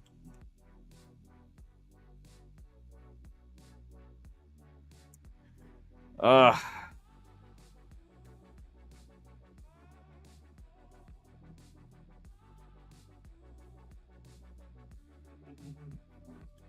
Do a full reboot. Have another shot of basil. I didn't have a shot of basil today because I'm on so much Dayquil and all the kind of medicine.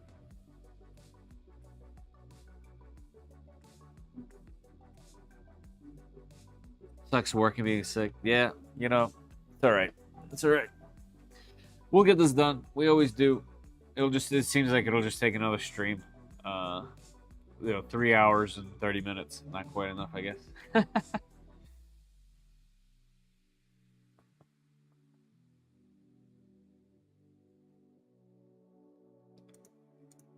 We're trying to connect to Moonraker. All right, there we go. We're back. I said we're back.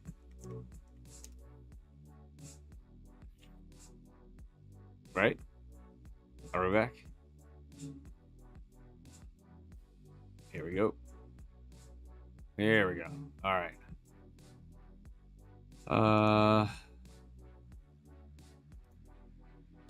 The back-end printer.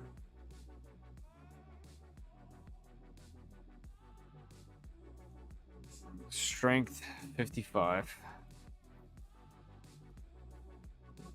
A second ago, if you guys remember, all the same settings. This thing was 65. Now we're at 55. That was a roller coaster of a stream. Don't zoom in on me, camera. Start of my life, I had like 3 final streams for the Doom Micron build and the Trident build. Hey, this is life.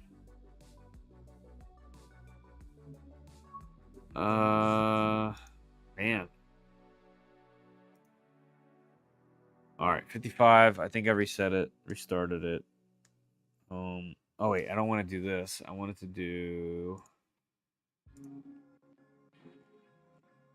32. Okay. Okay. Okay. Homing again? Why is it homing again? Okay, it homed twice. And it's pausing. Let's see. Let's read what it did. Toolchanger initialized. Found active tool probe. Initialized from detected tool. Yep. Okay. Dampening ratio. Toolchanger initialized. Active tool. So it initialized the tool. That's what that does. That's what 32 does.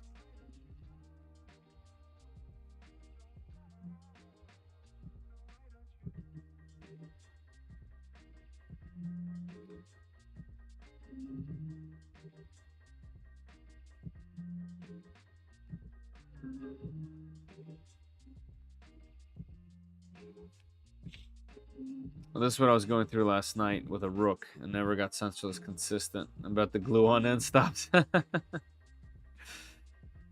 Good starting point for the homing speed is for the stepper motor to make a full rotation every 2 seconds. From any axis, this will be the rotation distance divided by 2. Interesting.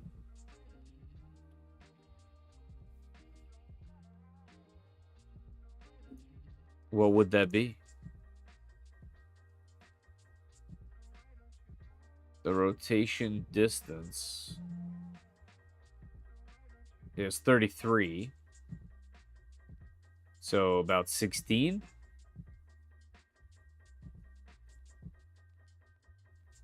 So you're saying the homing speed should be 16. We're at 100 right now.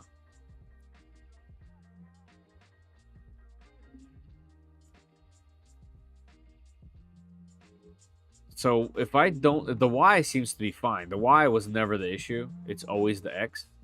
I wonder if it's worth turning the speed of X down and then figuring out the strength.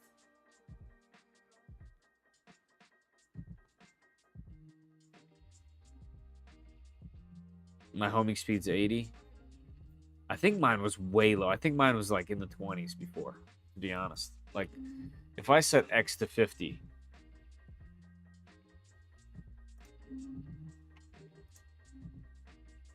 let's keep Y the same. Let's just mess with X.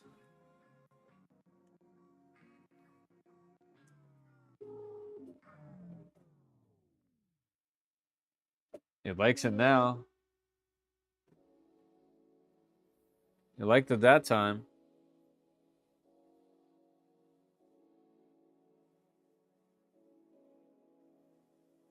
Stock configure Micron's 80. I mean, I would personally rather it go slower. But the Y is pretty consistent, so I don't want to touch that. The X has been the issue. So it worked at 50 just now. Here, let's do... You know what? Let's do... this again. Just because it did it twice in a row. Okay, so far so good. All right, I like that. That was nice and clean. And I'll do it again. Okay, nice and clean. That's not bad. I think we can even do a little bit better. I think we can do just a hair better on the strength. So we want it to be more sensitive. Let's try 60 with the speed.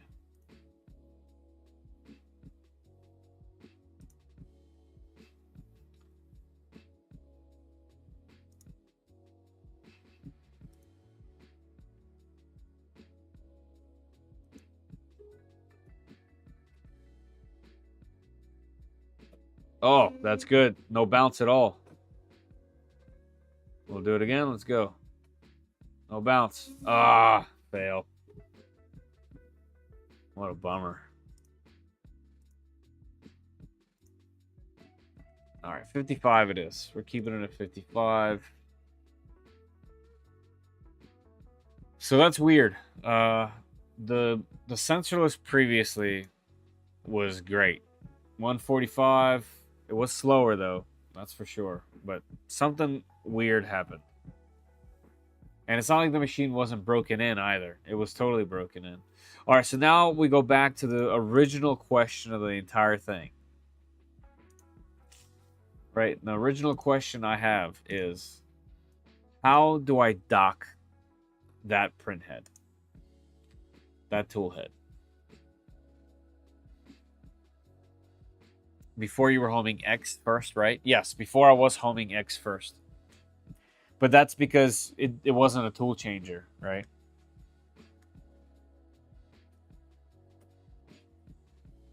This seems to be okay. Yeah, no worries there. Let's do quad.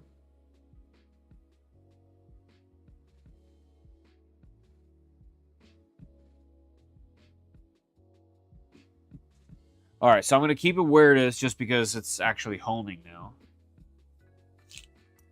Hey, another. Pay the longshoreman first before you dock. Yeah, that's good. Like, is there a macro to dock my toolhead? Stealth changer dock toolhead macro. Also, guys, I do have a hard cutoff in about 20 minutes. Like, no matter what, I gotta go. I gotta wake up early, and I'm sick on top of that. Let's see if I can find this macro. Put the toolhead 100 millimeters away from where you set the docking position. That's tool align test. I think that's how I got into this. I think that's how I got into this problem in the first place.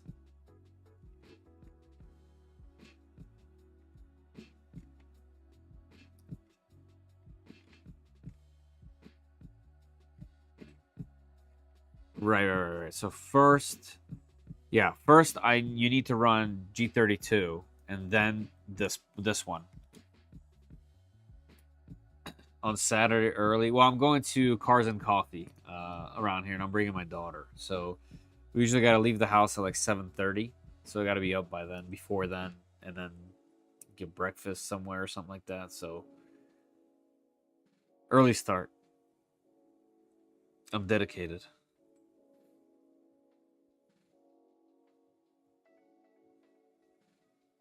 I have to get some sleep. Hey, Projects, I appreciate you, man. Thank you for being here. Thank you for popping in and helping. I really appreciate that.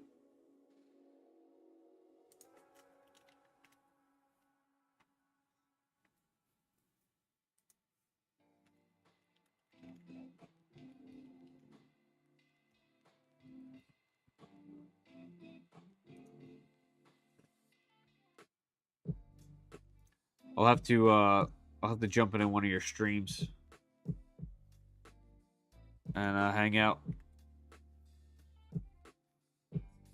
with your daughter. Worth every second, right? And she's been kind of not so much getting into cars, but she definitely knows way more than I did when I was 10, which is kind of cool. Like I talk cars when I drive. I can't help it. My wife hates it because I'll talk about all sorts of things that I see. I'll talk cars when I drive. I don't know why, but I guess my daughter's kind of gotten used to that. And she can pick out all sorts of cars that impresses me, for sure. All right, so that worked. Let's copy this tool align start, and here's what I want to do. I'm gonna hit G32 because this is going to initialize. This is gonna home, and it's gonna initialize the tool head, and it broke. Sweet. Total fail. Man, what a bummer. Total fail.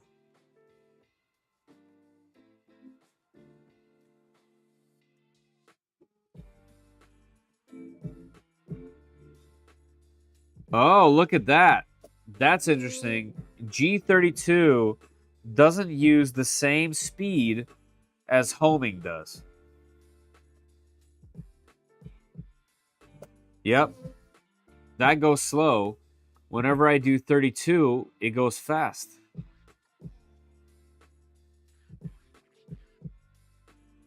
Huh. Now you know the mod's gone. All right, cool. Projects.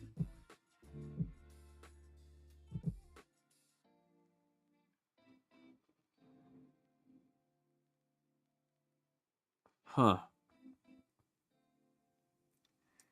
All right, so I can manually set up, right? So it's home right now.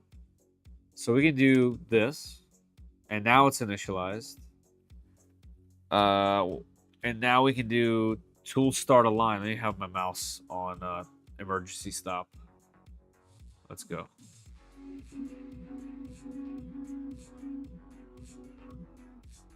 That's good.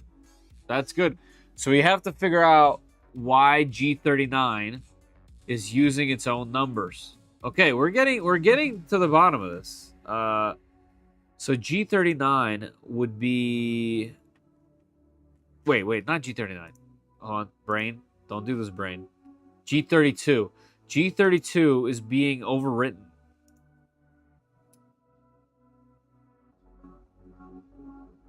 So this is going to G28. Yeah, no, it's not doing this part. It's being overwritten. It's being overwritten by something else. It's going. Let's see if there's some. Whoops. Let's see if there's settings in here.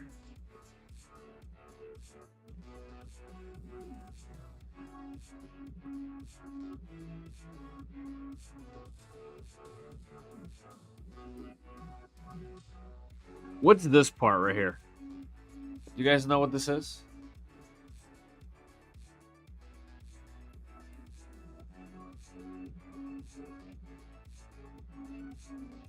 Right. I just did it manually, and it went homing where it's supposed to home. I gotta blow my nose again, guys. I'm gonna mute real quick.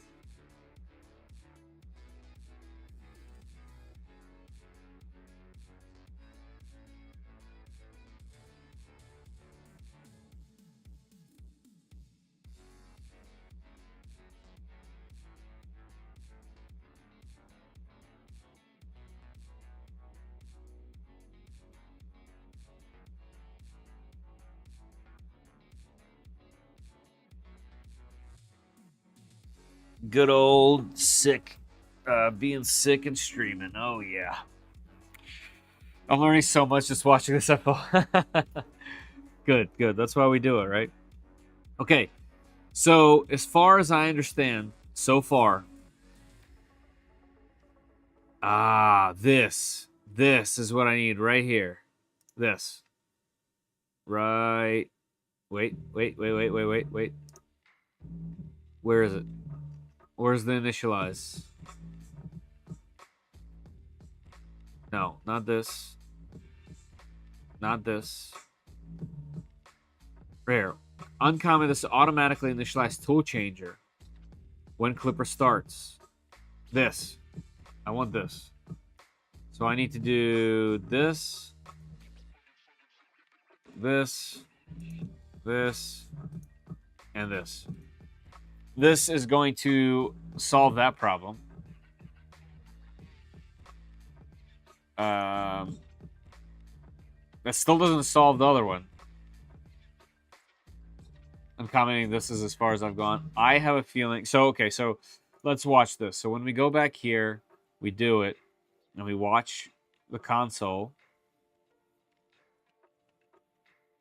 It connects, and bam, it's on this. So now, if I go back and run this, oh, it should take me there. Okay, hold on. First, let's home.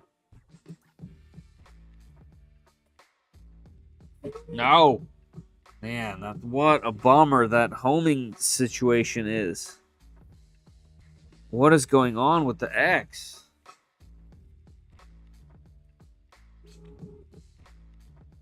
Yeah, it legitimately can't home X. I thought we were over this.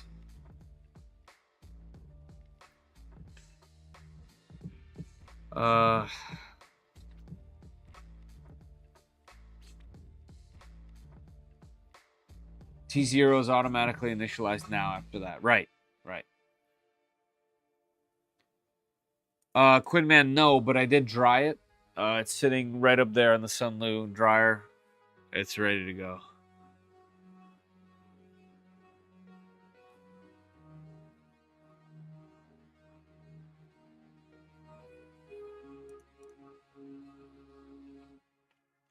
All right, initialize. I just want to home. I just want it to home. Okay, we're home and initialized. So now if I put in tool start align start, it should take me where I need to go. That's pretty damn close. Okay, so that's correct.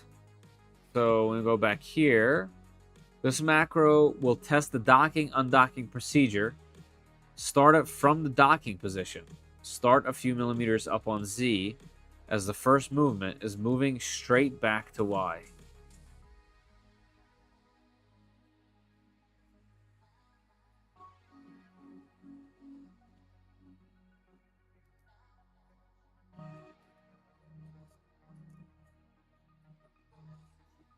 All right, hold on. This macro will test the docking, undocking procedure.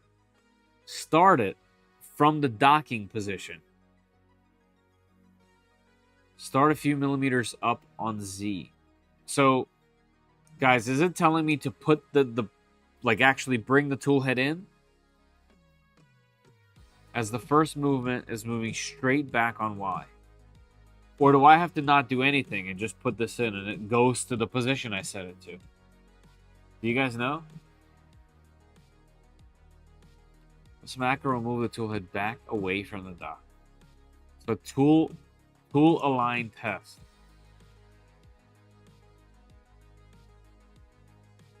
There's a YouTube video link showing each one.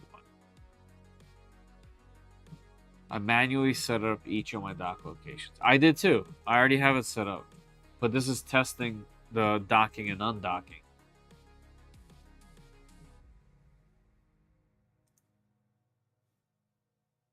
So it's homed. Then he's going to run toolhead align start. And it goes and waits. Yep. Then what?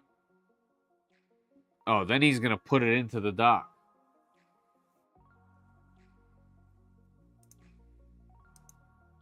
Okay, so he did that.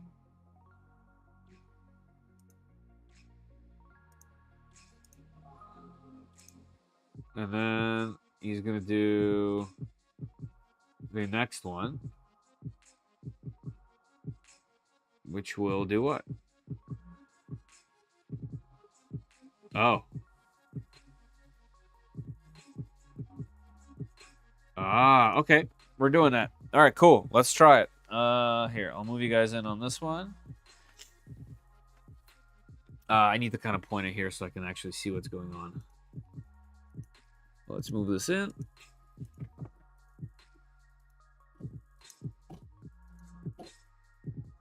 It does need to be moved up just a little bit.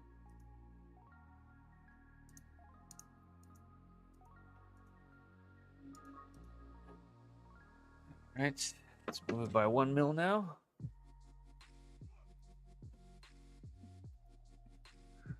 We still need to go up one.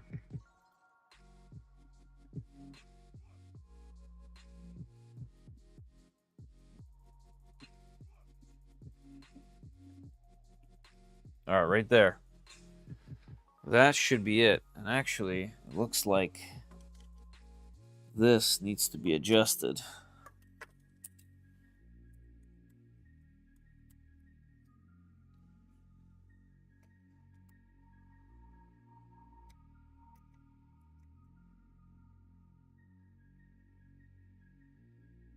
So that needs to go left one? Or does it need to go to the right one?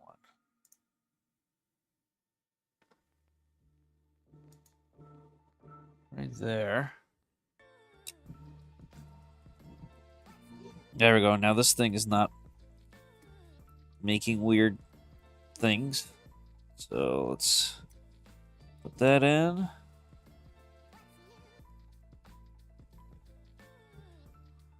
Make sure this is not hitting anything.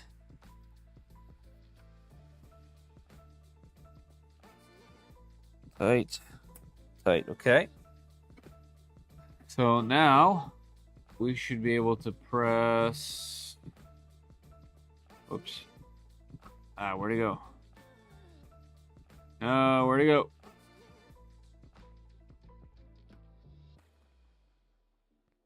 Calibration? At the bottom? Nope.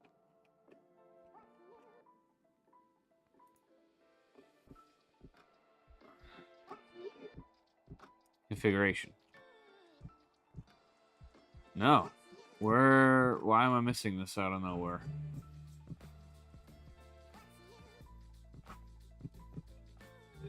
Aha, here we go. This one. Tool align test. Started from the docking. Okay, started from the docking position. Start a few millimeters up on the Z. As the okay, yep. Okay, let's do it. This is gonna test it. And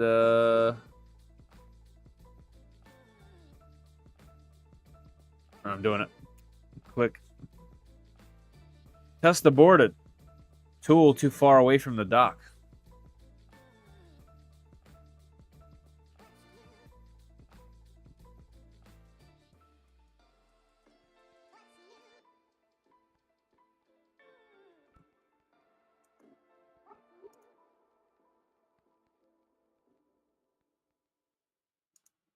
Tool line done. We'll move the tool head away. Will this move it away? It will. All right, let's start again. So let's home it.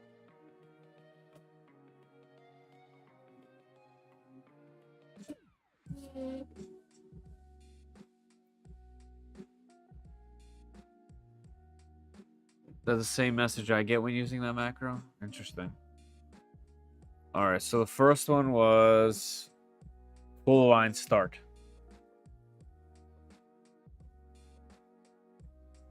Yeah, we're all good there. The next one is tool align test. But from what I understand, you have to put it into the spot first. Manually. If I do that, see what happens. Yeah, like first of all, that hits the dock a little bit.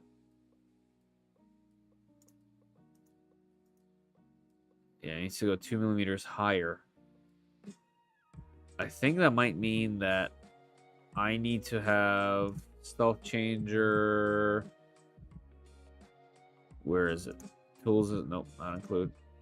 Config. I need to have. No, it's not here. It's in tools T0. In here,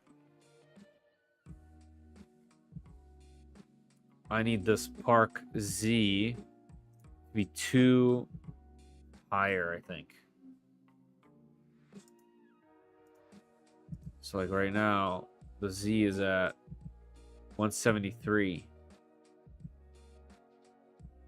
So let's test this theory. 0, 173. And let's do save and restart. Test tool docking to test my dock. But that's probably different than what you have. I don't know. I'll try it though. So now that that's like that, let's go ahead and hit home. At least it's homing. Like consistently.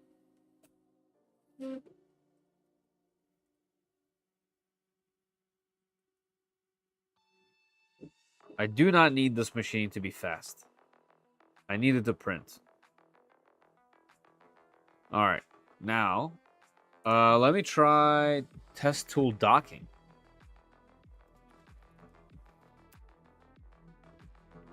That is an unknown command. All right, so let's go back. So we're going to do tool align start test. Test aborted. Too far away from the dock.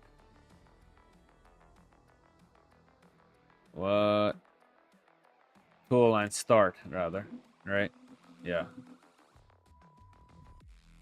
All right, that should take me there. We're going to use this to move forward. Just like in the video. And now it does not hit anything, which is correct. And this should have been 100 millimeters away exactly. So I should be able to do this with tens. So I should be able to hit it one more time. Kind of scared.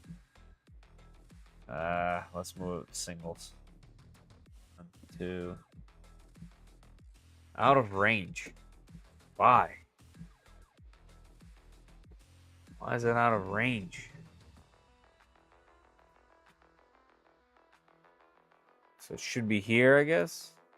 And if that's the case, we did test, a start. Now we do align test. No, too far away from dock. Huh. Tricky one, huh? Tricky one.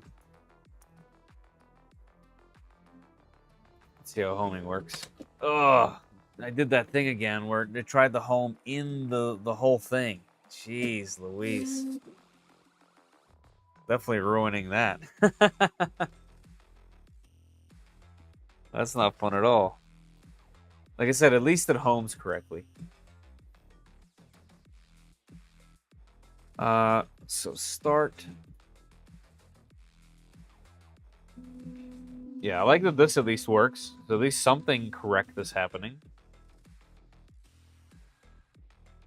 The next one would be full align test.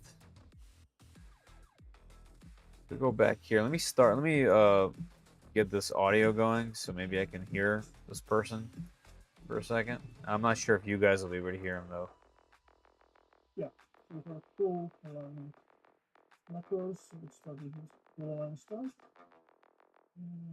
Yeah. Tool alignment What start. happens is that if it goes up and it kind of stays 100 millimeters out from the where it thinks Sure. Oh, then. Oh, okay. Sorry. Hold on. Sorry, I wasn't looking. You're saying try docking now. Start and then docking. But no, it doesn't exist. Yeah, like I don't have it. It says unknown command. I don't have that. So he's basically moving it. He goes there.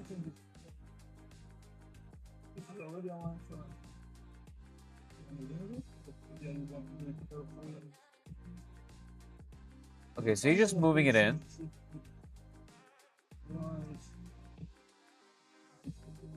Okay.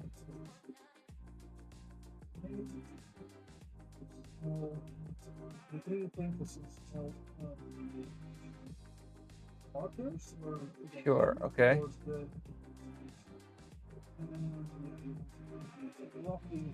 Okay, got it. Markings, and as for Y, just want to. So only change Y. Okay. Move the duck around so you can do some flex. We're going to jam into that. Okay. Another macro. And what it does is it takes the current position as a docking position and just runs the docking position. Okay, tool align test. Okay, so that's what I need to do. All right, so we just did tool align start. And now after tool align start, you move it inward.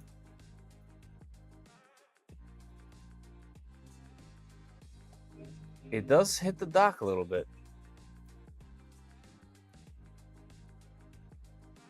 Why?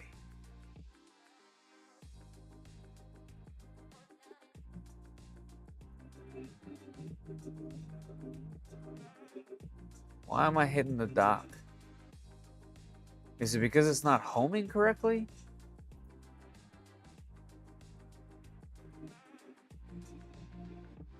Is it a QGL thing?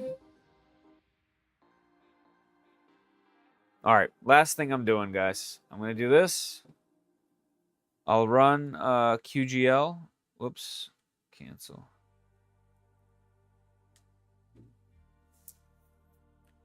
I'll run QGL just to make sure that's correct or close. And I'll try one more time and I'm going to call it.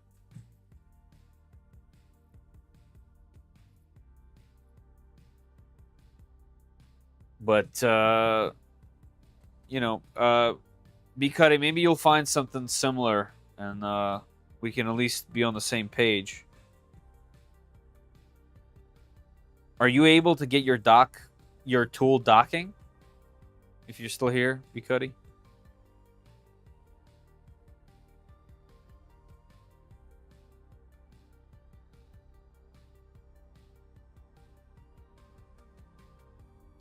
However slow it's moving right now, by the way, is how slow my homing used to be.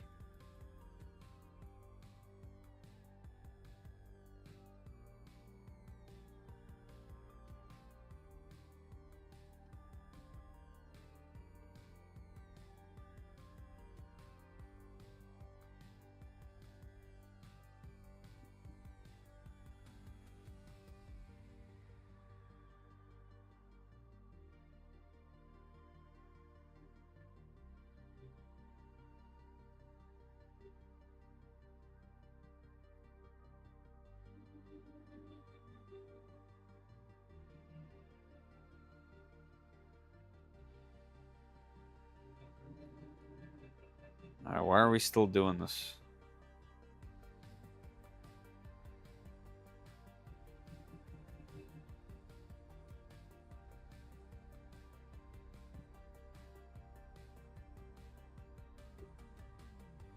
Oh, because the range, the tolerance is still greater than 0.1. It's probably because the bed is cold. Yeah, too many retries. The tolerance was 0.15. Do it again. Oh man, it's 1 a.m. already. Yeah, I'm definitely gonna call it. So let me pack up a little bit.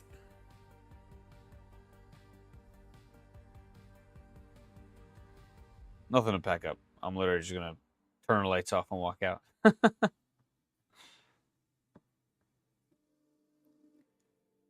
So where are we at? Where are we at? Okay, so there you go. That range worked. All right, so we're QGL'd. Let's home.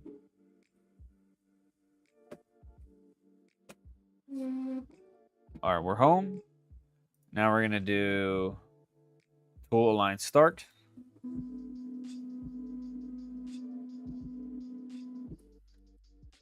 Let me remove this thing that I moved up for whatever reason before I even thought about it.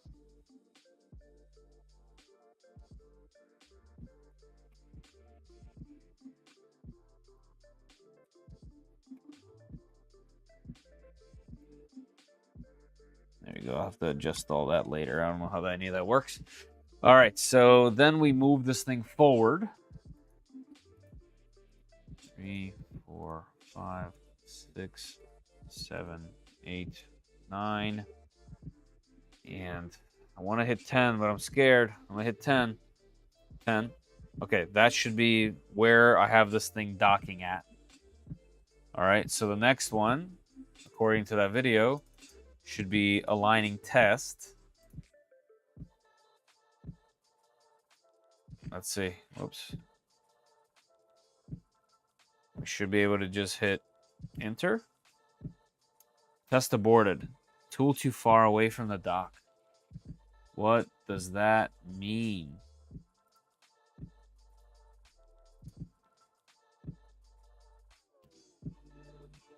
Tool too far away from the dock.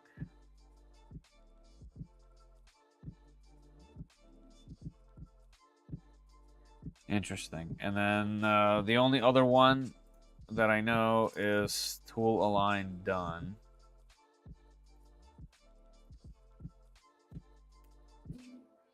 And that just gets it out of the way. Interesting. Tool, align,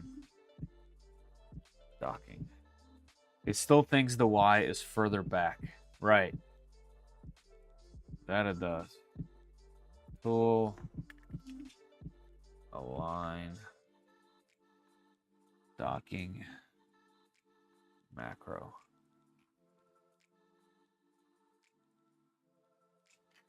Toolchanger, docking macro.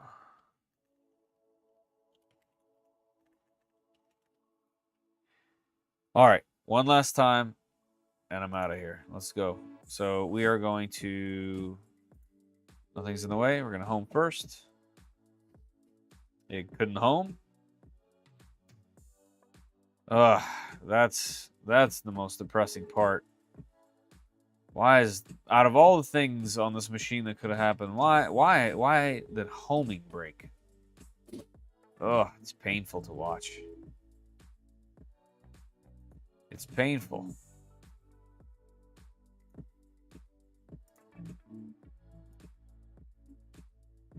And that's at 50.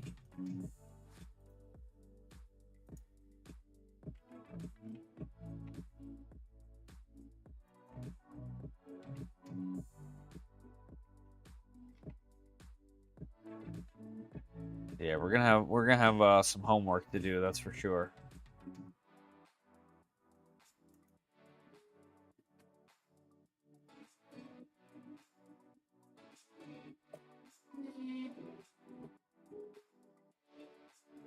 All right, it's homed. Let's do tool align test. Nope, tool align start. Tool align start.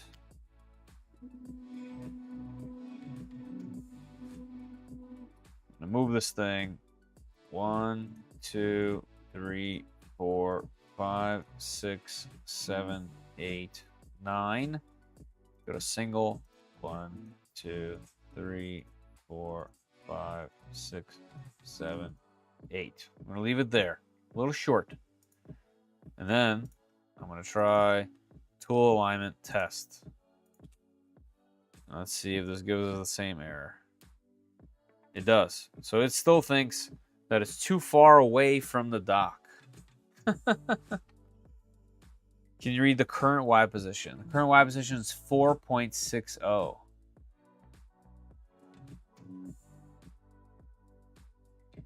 And that's because I have a so I have it because it was 2.6, right? Yeah, so 3, 2. So 2.6 on the Y position is what I have it set at in the paperwork, in the config. So now I have it set to 2.6. Let's see if I do it again. It says not, that's too far. So let's see what it's reading. I'm at 2120, 2.6, 173.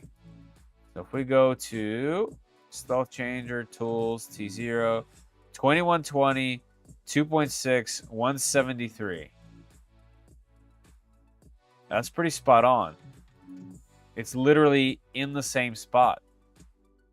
Yeah, it's even the 0.83 is the same. So right now, it's sitting quite literally in the exact spot that I have it set at in the config.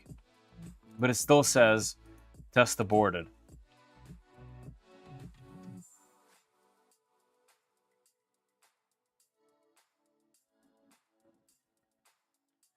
Yep, that's a bummer. All right, we'll have to figure it out another day. Test tool align done. Yep. All right, back on up. It is what it is. Well, I mean, we still got pretty far. We're still on a different firmware, and the machine's still running, which is its own thing. We learned a bunch of things. I definitely did. Guys, I appreciate all of your help. Thank you. It would be impossible to do this stuff by myself. I just don't know enough about it. So thank you everybody who came in and helped. I obviously appreciate it. Yeah, we'll get on to the next one. No worries. All good. All right, thank you, JP. I appreciate it. And thank you, Kegel, too. All right, everybody, I'm going to call it here. Thank you, Pollen Maker, for doing, for sponsoring these live streams. I really appreciate it. And I'm sure all of my live stream supporters here do too. All right, guys. I'll catch you in the next one. Take it easy. See everybody. Thanks for hanging with me. Appreciate it. Good night.